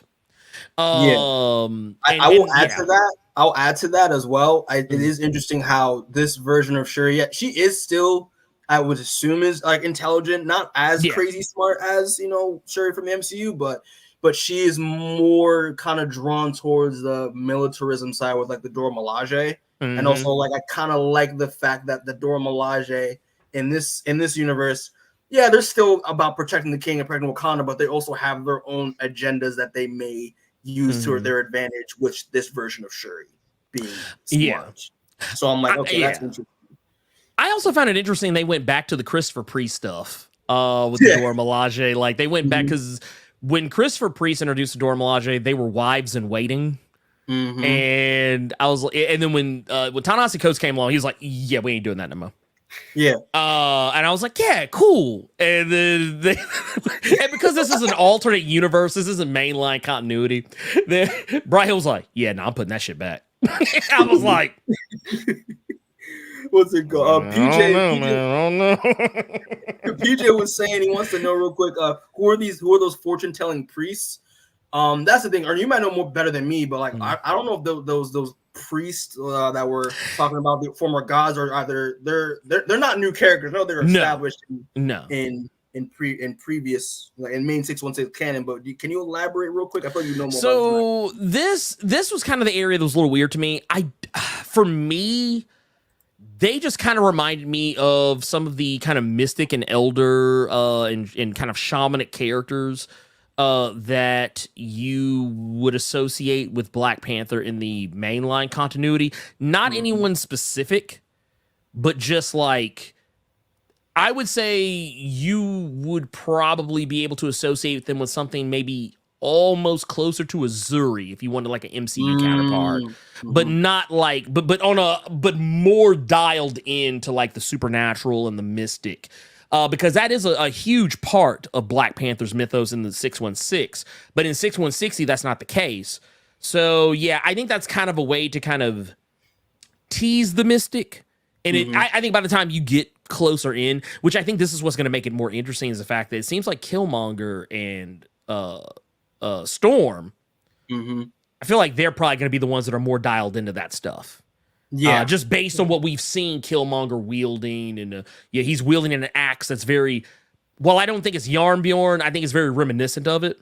Because I don't think we've seen Yarnbjorn in Hickman's Ultimate Universe. Yeah, but we've only seen Mjolnir. But like, it's very reminiscent of something of that magnitude. And Storm, while we haven't, we've seen her, but we haven't seen her. It was a weird thing. But yeah, she just seems maybe more leaned in to the god status that she has in 616. And which I think is definitely interesting. It's a great book. It starts off great. It took me, I will admit, it wasn't until about roughly the Killmonger part where I was like, okay, I'm in. Yeah, that got me too. I was like, all right, I'm in. I was gonna fucks with the book, but now I'm really gonna fucks with it. My biggest concern, I think I said this on the Blerd Cave last week, my biggest concern with this book has nothing to do with this book. It's gonna be whether or not the Ultimate X-Men finds its fan base. I think this is going to find its fan base, because there are people out there who want Black Panther comics that are more representative of what you see in the MCU. Which, not to say I like the Evel Ewing stuff, but I get why people may or may not like it, because it's doing something different. But this is kind of like, if you want that, kind of the same way I feel about Spider-Man. Do you not like Zeb Wells' run of Amazing Spider-Man? Do you want a Spider-Man comic that like feels like Spider-Man? Go read Ultimate Spider-Man then, and I think you'll be okay. I say the same thing about this. I was like, if you want a Black Panther comic that feels like Black Panther, but is not trying to do anything terribly new, but is still doing some new stuff, go read this one. Exactly. That's my take on that one. And I think this being a number one, I think they're trying to do like the more familiar stuff first before they get weirder with it. No, I 1,000% agree with what you're saying there. And I don't think that's a bad thing either. No. So, the status quo, as much as I shit on the status quo, it exists for a reason. Mhm. It exists for a reason. It sucks that we have to go back to it, but sadly, sometimes familiarity, like we say we want something new, but let's all be honest with ourselves. We're still going out to the store and buying that 17 issues of Batman every week. Let's not act like we're not. Let's not act like we're not. We are. Yeah. It's like, oh man, Spider-Man, new #1. Yeah, I'm gonna go ahead and get it, man. I know they're just gonna be doing some bullshit, but I gotta have it. We're creatures of habit. We're creatures of habit, even though, and I think we're more mad at ourselves for being creatures of habit than we are the people who are feeding it to us. Yeah. But real quick, I just wanted to also say that, like, T'Chaka also is in this book. I just forgot to mention that he is the traditional African dad, while T'Challa is the progressive African son. He's like, oh, you should stick. T'Chaka's like, you should stick to this. This is how we do things. End of story. And then T'Challa's like, nah. And then that's pretty much it. I'm not gonna lie. After all we've said, I was kind of mad we didn't have like a stand-in from Baku who just came in like this. He scoffs at tradition. Like I was waiting on that, but we didn't. We'll get it next issue. Next issue, yeah, we'll get it next issue. Yeah. I'm looking forward to seeing, like, now, because at the end of the book, straight up, just Wakanda's going to war with the Moon Knight. That's what's happening.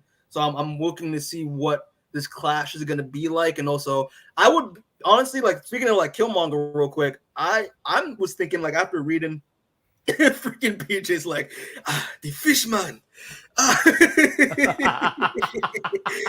Yo, Deadpool would be hard in this book, honestly. If he shows up, I want that moment in there. I want it. I would like. I saw someone say somewhere that there was a possibility that he would be added, that he would show up in Hickman's Ultimate Universe, that he was going to be more like the Namor we see in Wakanda Forever, that he would be modeled after Tenoch Huerta.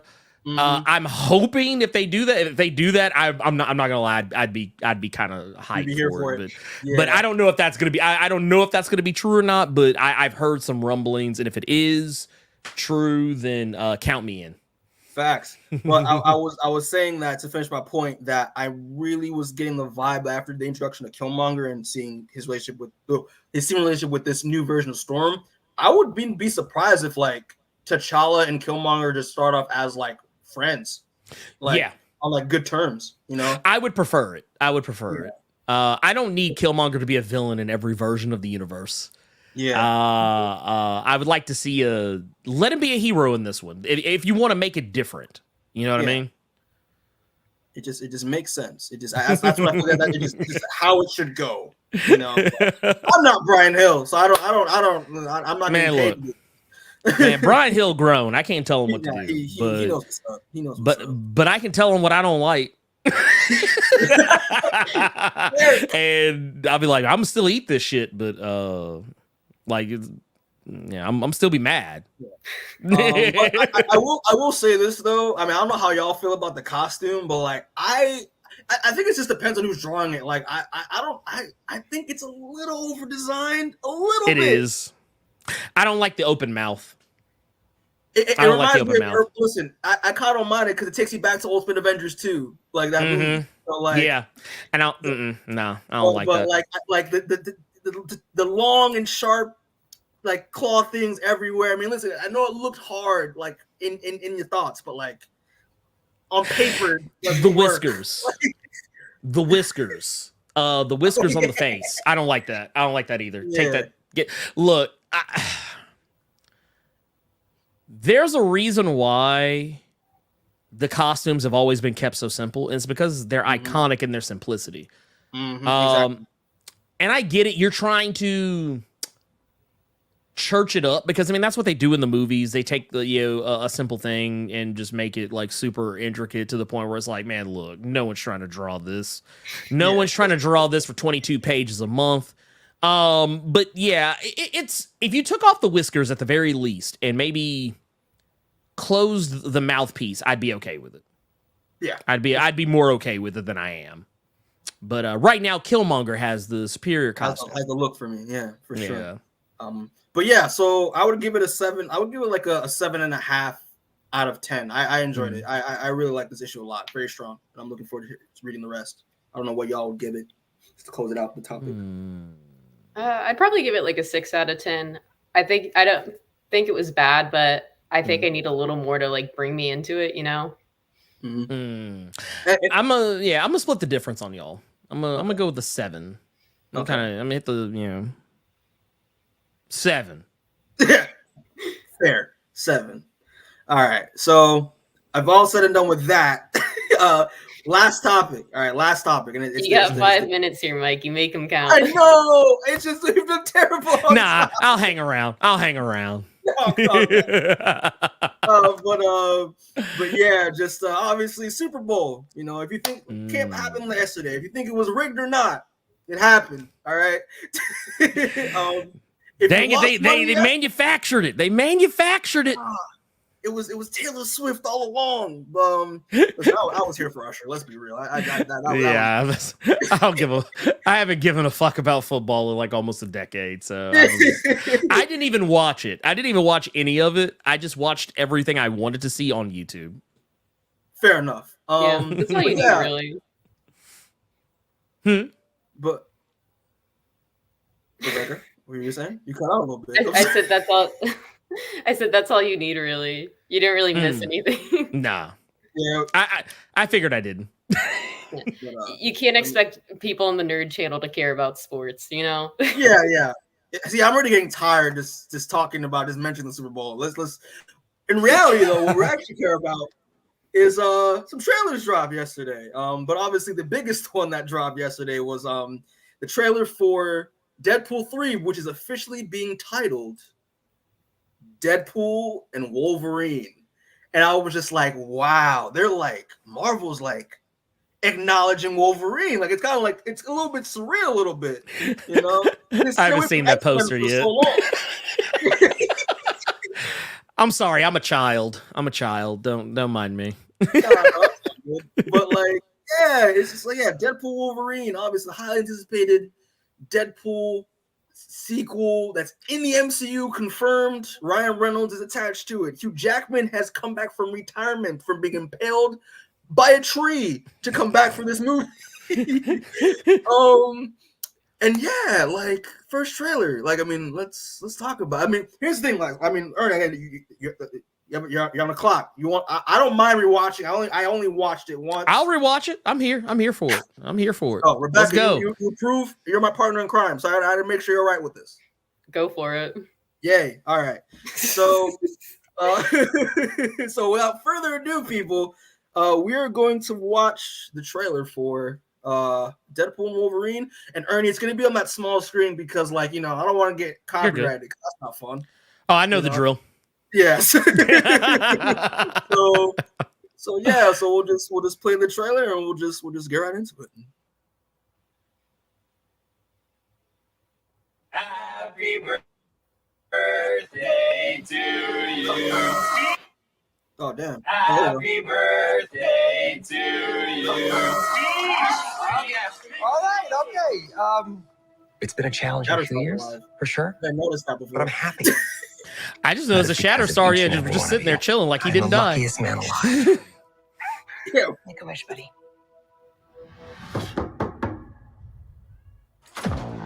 And this is where, like, I fell to the floor. I was like, oh my lord. Who's asking? Whoa. He's like, nah, dude. Is that supposed to be scary? Pegging isn't new for me, friendo, but it is for Disney. Not the toupee. Miss Wilson, you appear to have soiled yourself while unconscious. I wasn't unconscious. Who are you? Why am I here? Walk with me. Wait. You are special. This is your chance to be a hero among heroes. It's just so weird seeing this, man. It's like, welcome to the MCU. So weird. About to change forever. Also, the slick Cassandra Nova I'm the Messiah. intro. Right. Mm-hmm. Marvel Jesus. That suit up still looks sick. I love it. Oh man, it's awesome. Like, this shit gets me every time. I'm not gonna lie.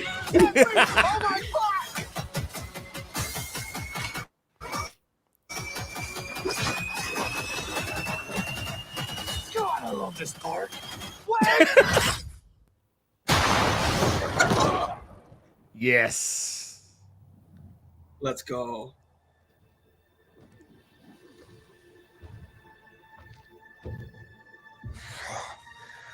Don't just stand there, you ape. Give me a hand up. Nope, I'm actually okay. Thank you very much.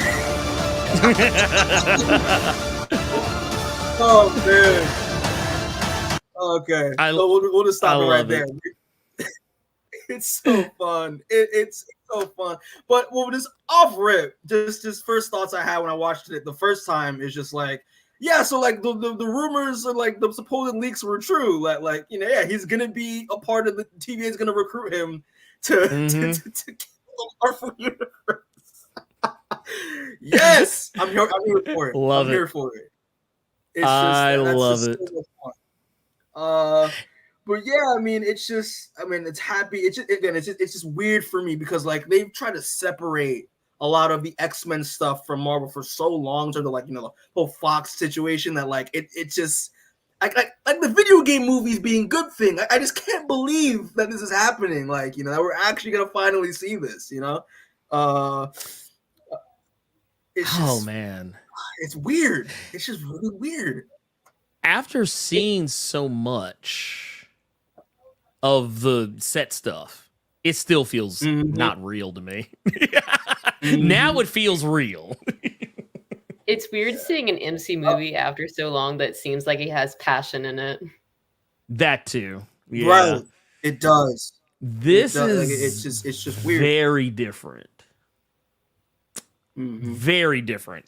I would say I think for the people that were worried that it was going to be sanitized because it is, you know, still a Disney movie at the end of the day. Disney movie.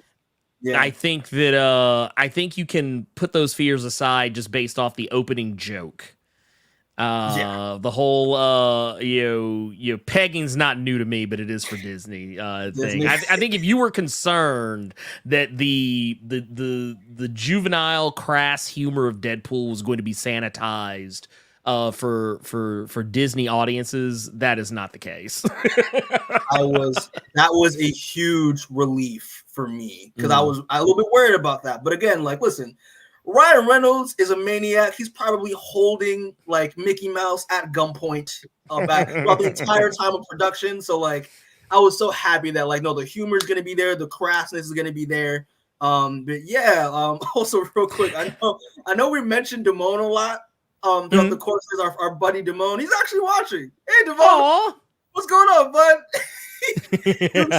This trailer was really surreal to watch for the X-Men / Wolverine, and can't wait for them to get to Rogue because he's a huge Rogue fan. That's like his favorite character in X-Men. You might, I think it's safe to say that it'll be done. I think I kind of was my fears really didn't have much to do with the tone or the the tenor of the movie.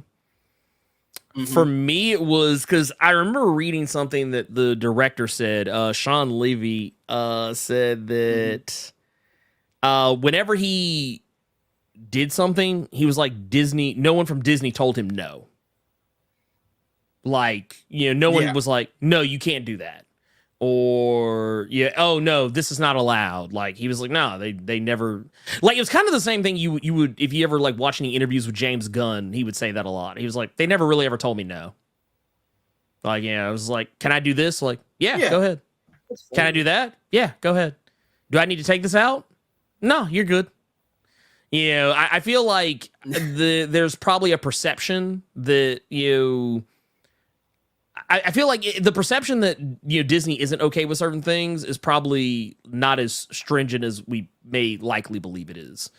And I feel like maybe there are certain people that are more willing to let you run amok if they feel it warrants it.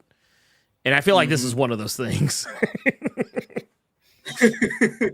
But yeah, I mean, just to break the trailer down just real quick. I mean, we'll probably just talk over it. But again, this is a nice little party. Again, how is Shatterstar alive? That is like the big question. This man turned into goo. Okay, How does that work? Yeah. Dopender's there. I mean, love Dopender. I'll take He's it. great. Colossus chilling in the background, just Colossus. big metal self. Yep. In his CGI glory. Yeah, it's just great.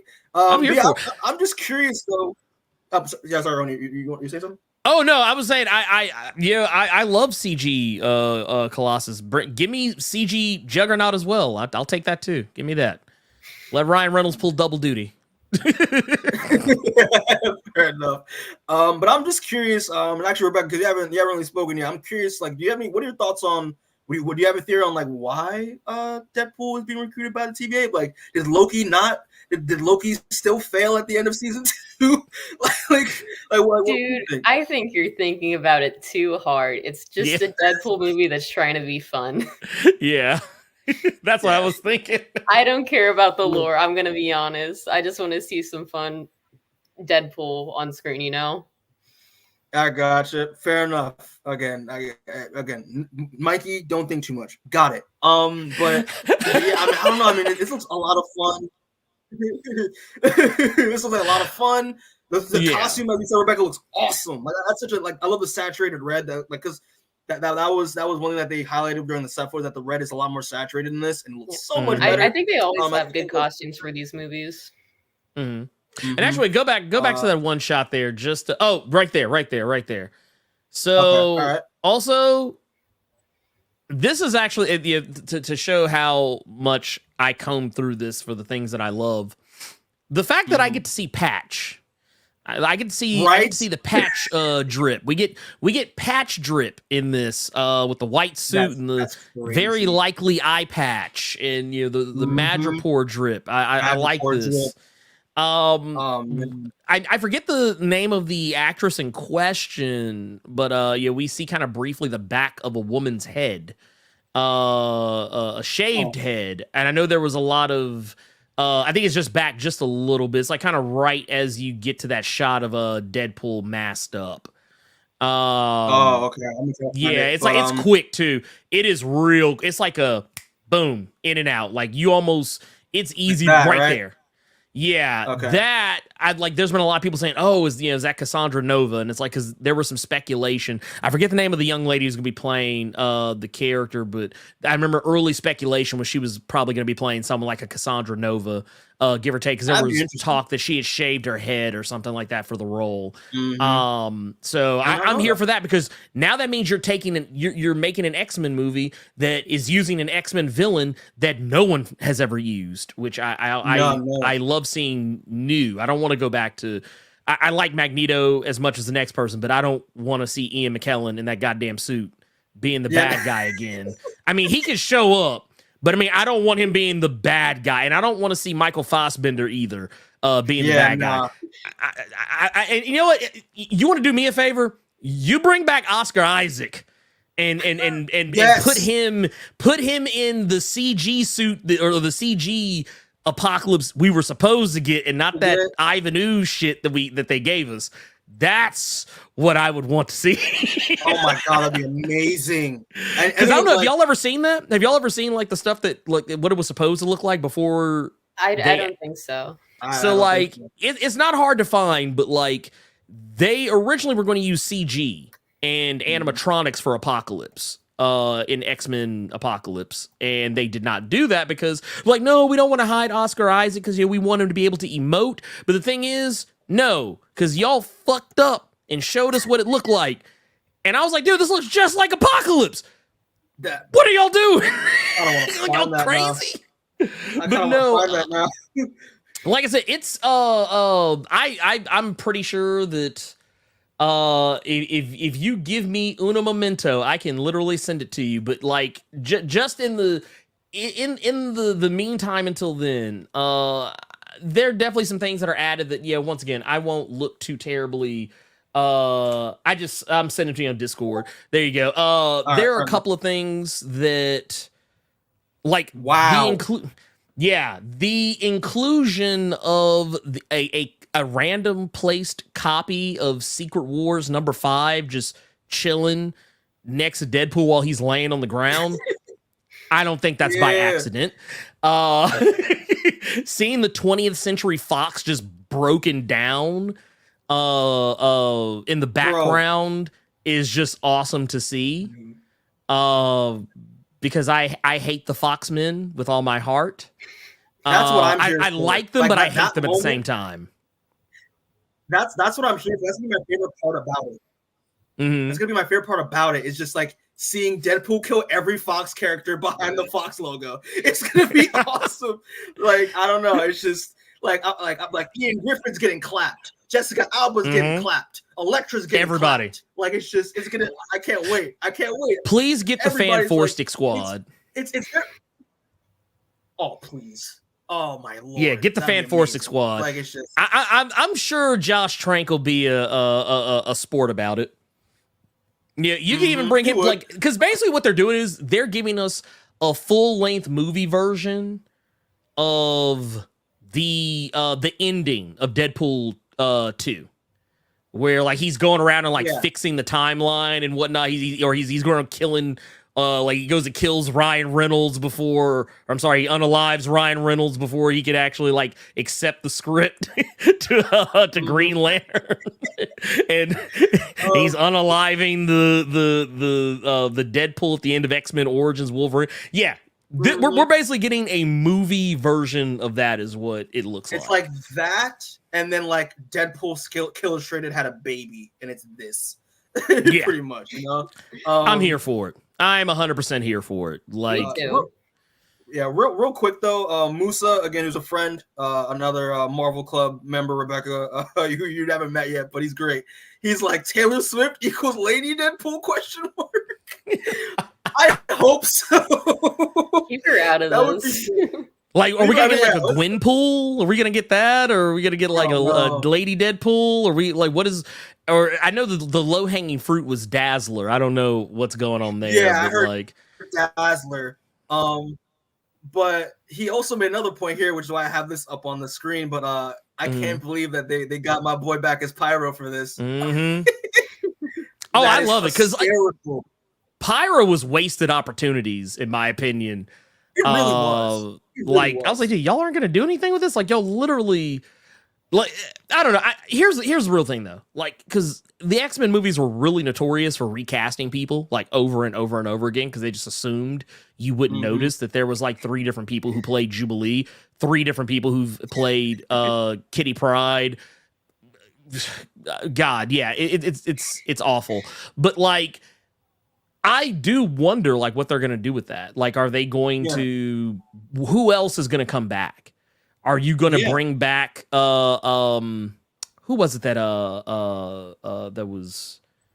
Oh my God, who was it that was Nightcrawler in X2? Alan Cummings. Yes, thank you. Yeah. Are you gonna bring him back? Are you gonna like maybe let him get like a little redemption, or Hallie? Hallie? You busy? What you got going on? I would hope so. I would hope come back, do a little something. That'd be cool. PJ is out here being like, "Yo, Ben Affleck is Daredevil, please, and please have Nickelback play in the background, please." Oh my God, yeah. Wait. You're ever getting Ben Affleck back in any sort of super suit?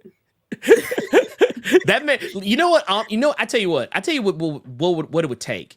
It would take a situation that only, I don't want to say complete autonomy would provide, but I guarantee if you could give him a situation where there were assurances that it wouldn't be an utter shit show like his time being a part of the DCEU was, I think you could get him. Because like, I remember when Ben Affleck first got announced as Batman, like he's like, oh man, I'm so excited. He was just so happy. And then, man, oh my God, by the time Justice League rolled around, that man looked sick. That man was going through it. It was like, he looked like Dakota Johnson. He looked like Dakota Johnson looks right now. I was like, man, this dude is done. This dude is done. He wants out, man. He looked tired. He just he did. Like, it was the sad Affleck meme that was going around where like Henry Cavill's just like, yeah, man, and oh man, being Superman, oh my God, it's just so great. And then Ben Affleck just sort of just like, hello, darkness, my old friend. Like, he's like, dude, like, what is going on? Like, help this man. Get this man some help, dude. This is a cry for help. But if you don't get Ben Affleck, at least play some Evanescence. Yeah, or get Colin play some Farrell Evanescence as Bullseye. That'd Yeah, be great. was the Thomas Jane Punisher? Was that Fox? I don't know. I'm not sure. I have to look this up now. I like knowing things, and I want to know. I'm looking this up now. The 2004 Punisher. We've got it pulled up. Who was the studio behind this? Oh no, it was Lionsgate. So no, we don't have to worry about that. We don't have to worry about that. That's sad though. I'm sad though because I would have loved to have seen Thomas Jane's Punisher come in and get worked by Deadpool. Bruh. That would have been awesome. Oh man. Just real quick though, I wanted to just share real quick that image of the apocalypse. That you Oh showed me. yeah, go ahead. Yeah, go off, King. Dude. Like we were robbed. Like we really were robbed. That was what we could have had. What could have been? I mean, I don't think it would have saved the movie. No. But you know what you would have said? You'd have been like, you know what? X-Men Apocalypse was trash. But man, Oscar Isaac looked good as Apocalypse. CG Apocalypse. Man, that CG Apocalypse was something. If only they could have put him in a good movie. But just last point I want to make before we move on and close out. But like what are your thoughts about like them not showing us fully Hugh Jackman as Wolverine, but like just hinting at it? Like I think it was a smart move. Mm-hmm. I think it was. Well, because here's the thing: we know what he's going to look like for the most part, because of the copious amount of set photos that leaked that also got turned into memes. We know what he's going to look like. And I know a lot of people got worried because like, oh, he doesn't have the arms out. And then like people had to be reminded Hugh Jackman had, dealt with skin cancer. So they didn't want to they were trying to protect him. And that honestly, the fucking sleeves will probably get removed in CG later anyway. So whatever. It is what it is. I think it's going to be fine. I don't think that here's what's gonna happen when people sit their butts in the theater and see Hugh Jackman as Wolverine in the costume as God intended. I think people are gonna be happy regardless. They're not gonna care. They're gonna be like, dude, that's true. It's the costume, and that's all they're gonna be focused on. That's my opinion on that. Also, real quick, shout out to Roybot real quick. Roybot, nice to have you over here. The homie. The homie Roybot. He was like, if the costume represents one thing, it would be the tone of the whole production. So, like, LOL, you'd hope. Yeah, so. I think he's talking about Apocalypse. I think he's talking about Apocalypse. Yes. I mean, I wish that if fixing Apocalypse was the only problem. Yeah. If fixing Apocalypse was your only... Let's not even... It ain't the issue that you miscast a lot of people. It's not the fact that you waste the people you did have. And it's not the fact that, like, you literally just had Jennifer Lawrence there who had become a bigger star by that point. So she literally just looked like Jennifer Lawrence the whole movie and not the character she's supposed to be playing. It just, it was... There were choices that were made. There were a lot of choices that were made. And all of them, for the most part, were bad. But, even making fun of the third movie always sucking in the movie that is the third movie, which just so happens to suck. So. That was the best ways to put it, to be honest with you. Because they did. Wow. They literally made a joke in the movie about the third movie always sucking. And that was the third movie, and it sure did suck. It was like, I feel like they knew. I feel like they knew. They knew the movie was going to be bad. They knew. Oh, man. Brett Ratner, shit. Loves to ruin a franchise. Hey, I mean, look, it's a sad day when the only good thing about a movie is the one scene with Quicksilver. And it doesn't even...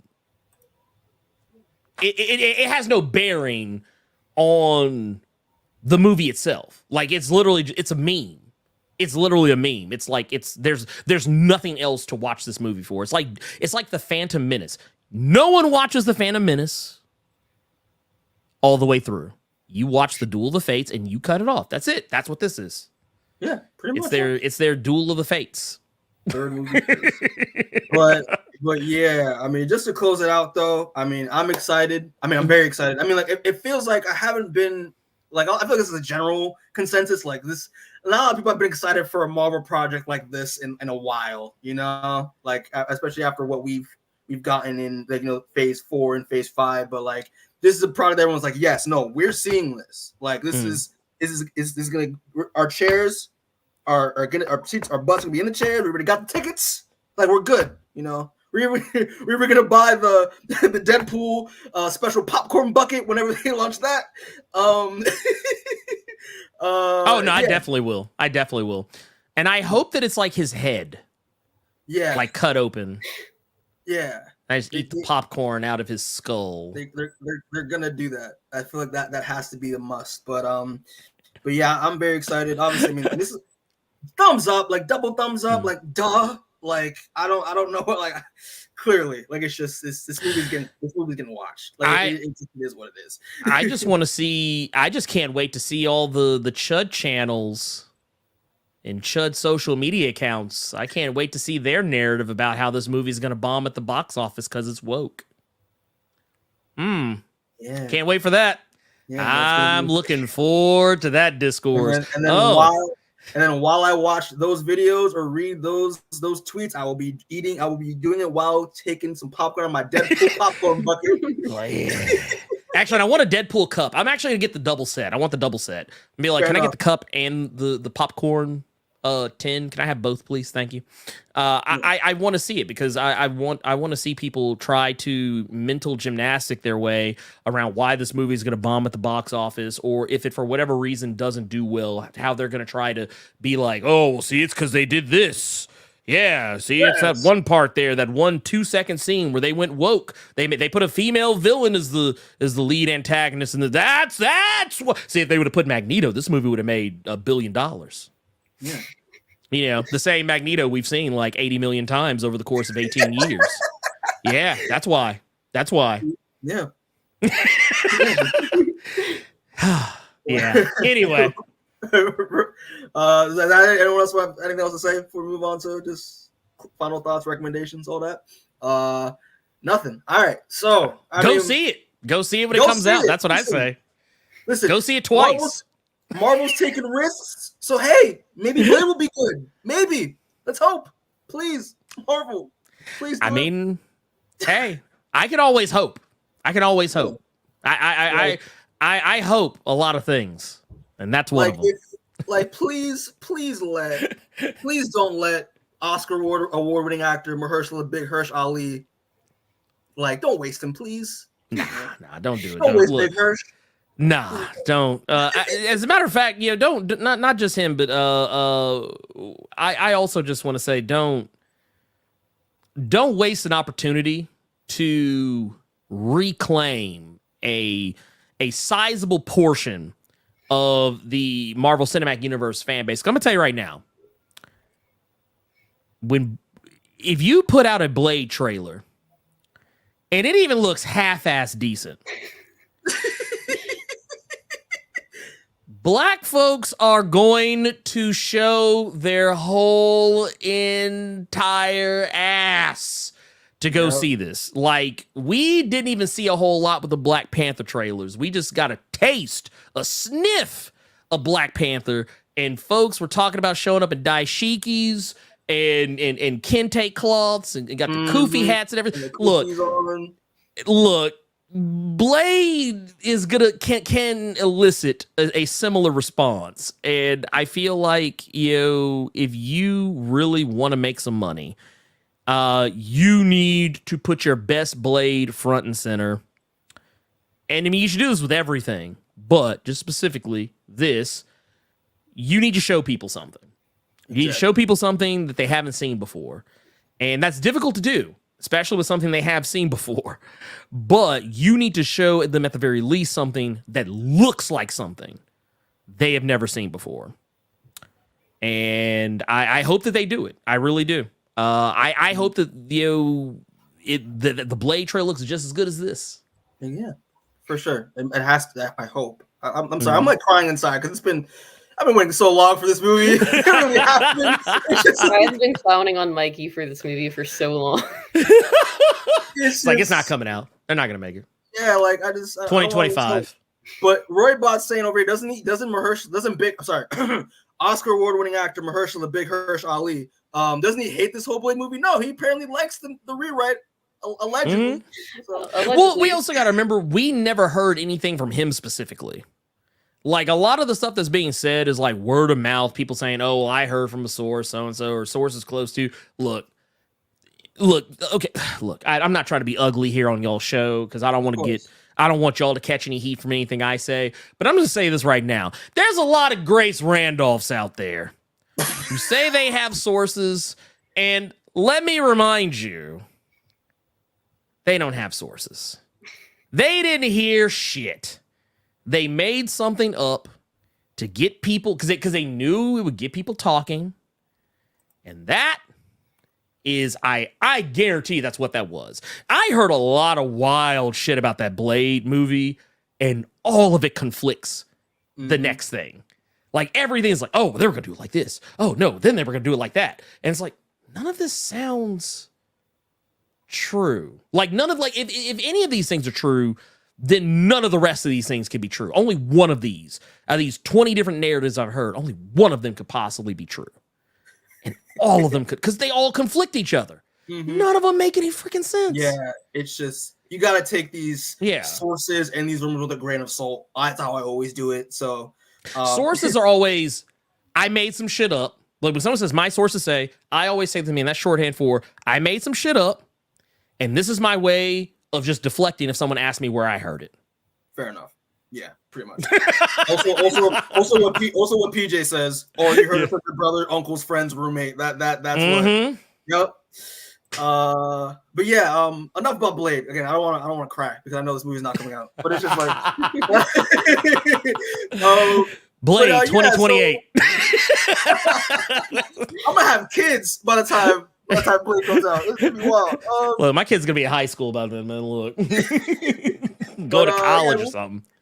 We'll just close it out real quick with some recommendations. And obviously, Ernie, since you are our guest, you will go first. So what do you have to recommend for the people? Oh man, check out. Well, I'm gonna say for one, I think this week I know we're gonna be getting back into Fall of the House of X, so I always recommend that.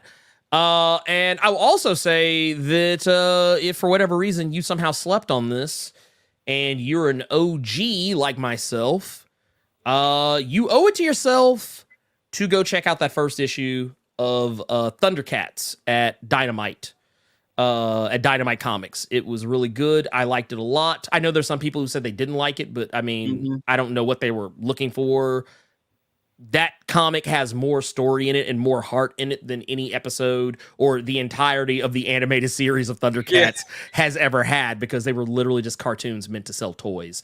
So yeah, anyone who has rose-colored glasses on about that, I'm gonna go tell you right now, check them shits at the door. That issue is fucking good. Go read it. It is fantastic. All right. I've heard good things about Thundercats. I've not, again, I'm in that generation that doesn't really align with Thundercats, but I like Declan Shelby, so I will. My man. That is what's gonna get me in there. Right? He Shelby'd all over the place. So. Oh, did he now? I'm joking. Okay. No, he didn't. He did. All right. So then, your recommendations done.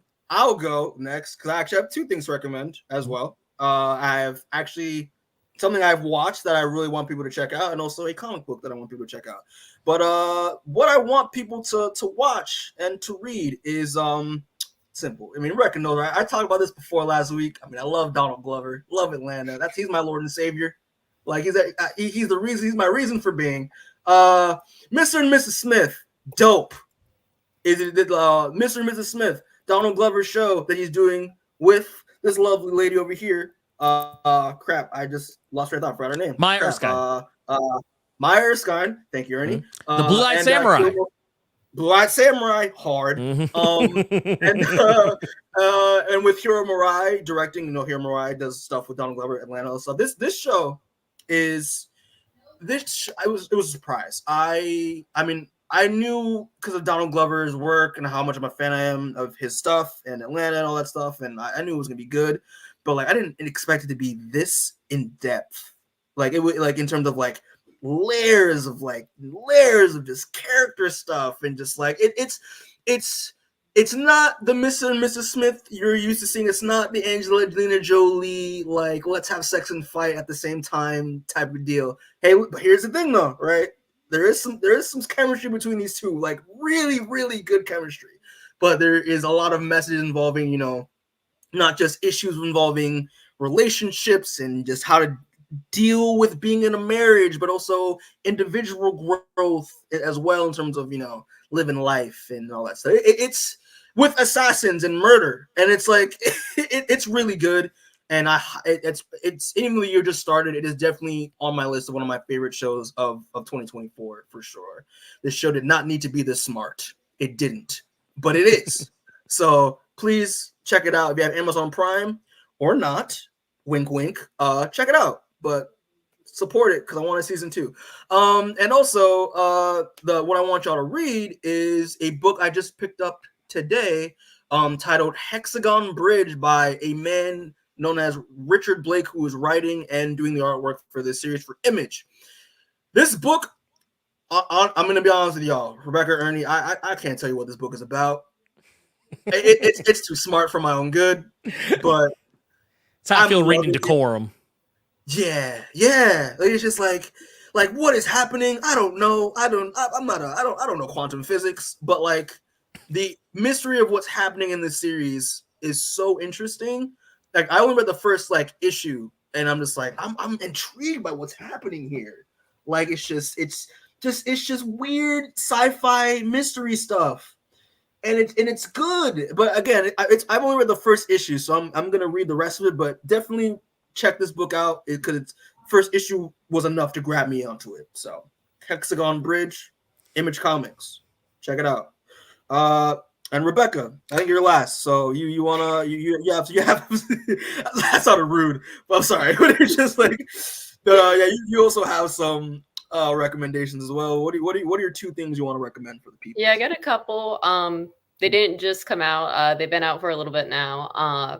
First recommendation is the Transformers ongoing right now by Daniel Warren Johnson. I'm really liking it so far. I think the writing's good, which is interesting because it's like very G1 inspired, and I'm not super into G1, but I think it's good. And the second series is The Sensational She-Hulk. This is a continuation of a previous series also by Rainbow Rowell. And I was really enjoying it there. It's a really cute rom-com slice of life book. And I think you should read it if you're sleeping on it right now. I haven't read the Rainbow Rowell. You co-sign? All right. I co-sign both of these recommendations. The Transformers is fantastic. It's so good. And Rainbow Rowell has been by my account lights out on the previous She-Hulk as well as the Sensational She-Hulk follow-up. So yeah, I 100% agree. All good picks all the way across the board. Thank you so much. Appreciate it. Fun fact, Ernie, our first series we ever did on this channel was hosted by Rebecca. We did the Transformers More Than Meets the Eye series. Did the whole thing. And Rebecca thank you for, she's the reason why I read Transformers comics now. That's why I'm enjoying this series so much. For better or worse, probably worse. Yeah. Hey, I can tell you right now, as a fan of yesteryear IPs, there's no better time than now to be a fan of, I don't care whether it's the Transformers, the Ninja Turtles, Gargoyles, Thundercats, any of it, because right now, G.I. Joe as well. G.I. Joe's made a massive comeback now. Yeah, G.I. Joe's and it's all good. It's all good. I'm like, what year is it? True. what year did we wake up in? And we're like, G.I. Joe was making a comeback. Like I was like, oh wait, I have facial hair. I'm not a kid. Okay. All right. God, I thought it was 8 again. Like I woke up on Saturday and ran to the TV like, oh my God, are the cartoons on yet? No, they're not. They're not on. Enough. But yeah, that's our recommendations. People, go check these out. You will not be disappointed for sure. And yeah, guys, that's pretty much it. Now this is the part where I do the outro. But yeah, thanks for everyone who are watching this. And again, a lot of people watch this. Thank you, Ernie. I didn't do anything. Oh yeah, he did nothing. No, I did nothing. I did nothing. This was all just the universe working as a universe should work. Damn right. But we appreciate it. If you're not subscribed, subscribe. I mean, we make some good content. I hope. Like, I mean, it's just, you know, it's just the casualness, us talking independent comics and just pop culture and the stuff, the nerdy stuff that we all love. So if you're not subscribed, subscribe. Really appreciate it. And yeah, man, Ernie, thank you so much again for again coming on to the show, man. We really are humbled. I mean, and we really appreciate you taking out the time. We had you for 2 hours. I'm so sorry. Like, it's just I mean, I'm not gonna lie to you. I probably would have just been, I don't know what I would have been doing if I'm being honest. I don't know, man. I don't know. Something. I'd have been doing a thing somewhere. I probably would have been watching like Jujutsu Kaisen or like watching Solo Leveling or something. I don't know. But yeah, man, we really appreciate it. And again, if anytime you're always welcome to always kick it with us as always. You're a part of the Indie Corner family as far as we're concerned. So, thank you. I was happy to be here. Thank you. I mean, I would hope. I mean, yeah. I think we did a good job. If I wasn't, I wouldn't have done. I wouldn't. If I didn't, I'd be like, nah, I'm good. Yeah. No. I'm happy to be here. I had a good time. It was a pleasure, talking with both of y'all. And also, I do want to make sure that I say this because now because I feel like it bears saying. But please, ladies and gentlemen, MBs, can y'all please tap that like button down there, please? Thank you. Yes. Please and thank you. But yeah, as always, people check out all of our stuff. The Deadly Class stuff. Deadly Class is coming back. I promise you, it will. It's coming back. The Transformers stuff, the After Dark episodes that, but not this one. I mean, yeah, watch this one, of course, but also watch the other ones. The reactions, the YouTube shorts that we do. It means a lot to us. We put a lot of hard work into what we do. And yeah, thank you. They just support us. It's great. Yeah, as always, people. Get home safe. Ernie, real quick, tell people where they can find you real quick. You can find me on youtube.com/Blerd Without Fear. I post videos throughout the week. I live stream every Thursday and Saturday. And Nerds of Culture on Thursdays. The Blerd Cave on Saturdays. I do videos about X-Men, Ninja Turtles, soon Gargoyles. I do some Transformers occasionally and various and sundry other things. Yeah. Elite X, well, he kind of thought, I would have been playing Helldivers too if I was not doing this right now. That is also true. That I'm doing my part. No, but you can do all that. And if you like comic books with commentary that is beyond just the what is happening on the page, then yes, I am the guy. I'm the dude. And I have some videos coming up here soon. It's Black History Month, so I do a thing every year where I spend each week highlighting a specific Black character. And I will also be doing some little videos in between that. I have a video coming up about why not every Black superhero has electricity powers, so stay tuned for that. That's a good one. I'm tuning in for that shit. Yeah. But yeah, I will put all of your links and everything in the description after this is over, so people will find you for sure. And, thank you. I appreciate it. Comment, like, subscribe. Let us know. What are your thoughts on Deadpool? What are your thoughts on Black Panther? What are your thoughts on? You can watch Madam Web. You take your girl out to Madam Web on Valentine's Day. Like, let us know. We'd love to hear it. And as always, get home safe. Ernie, can you please say wash your damn hands real quick? Oh yeah, you most certainly. Sorry. Wash your damn hands. and we'll catch y'all next time. All right. Peace.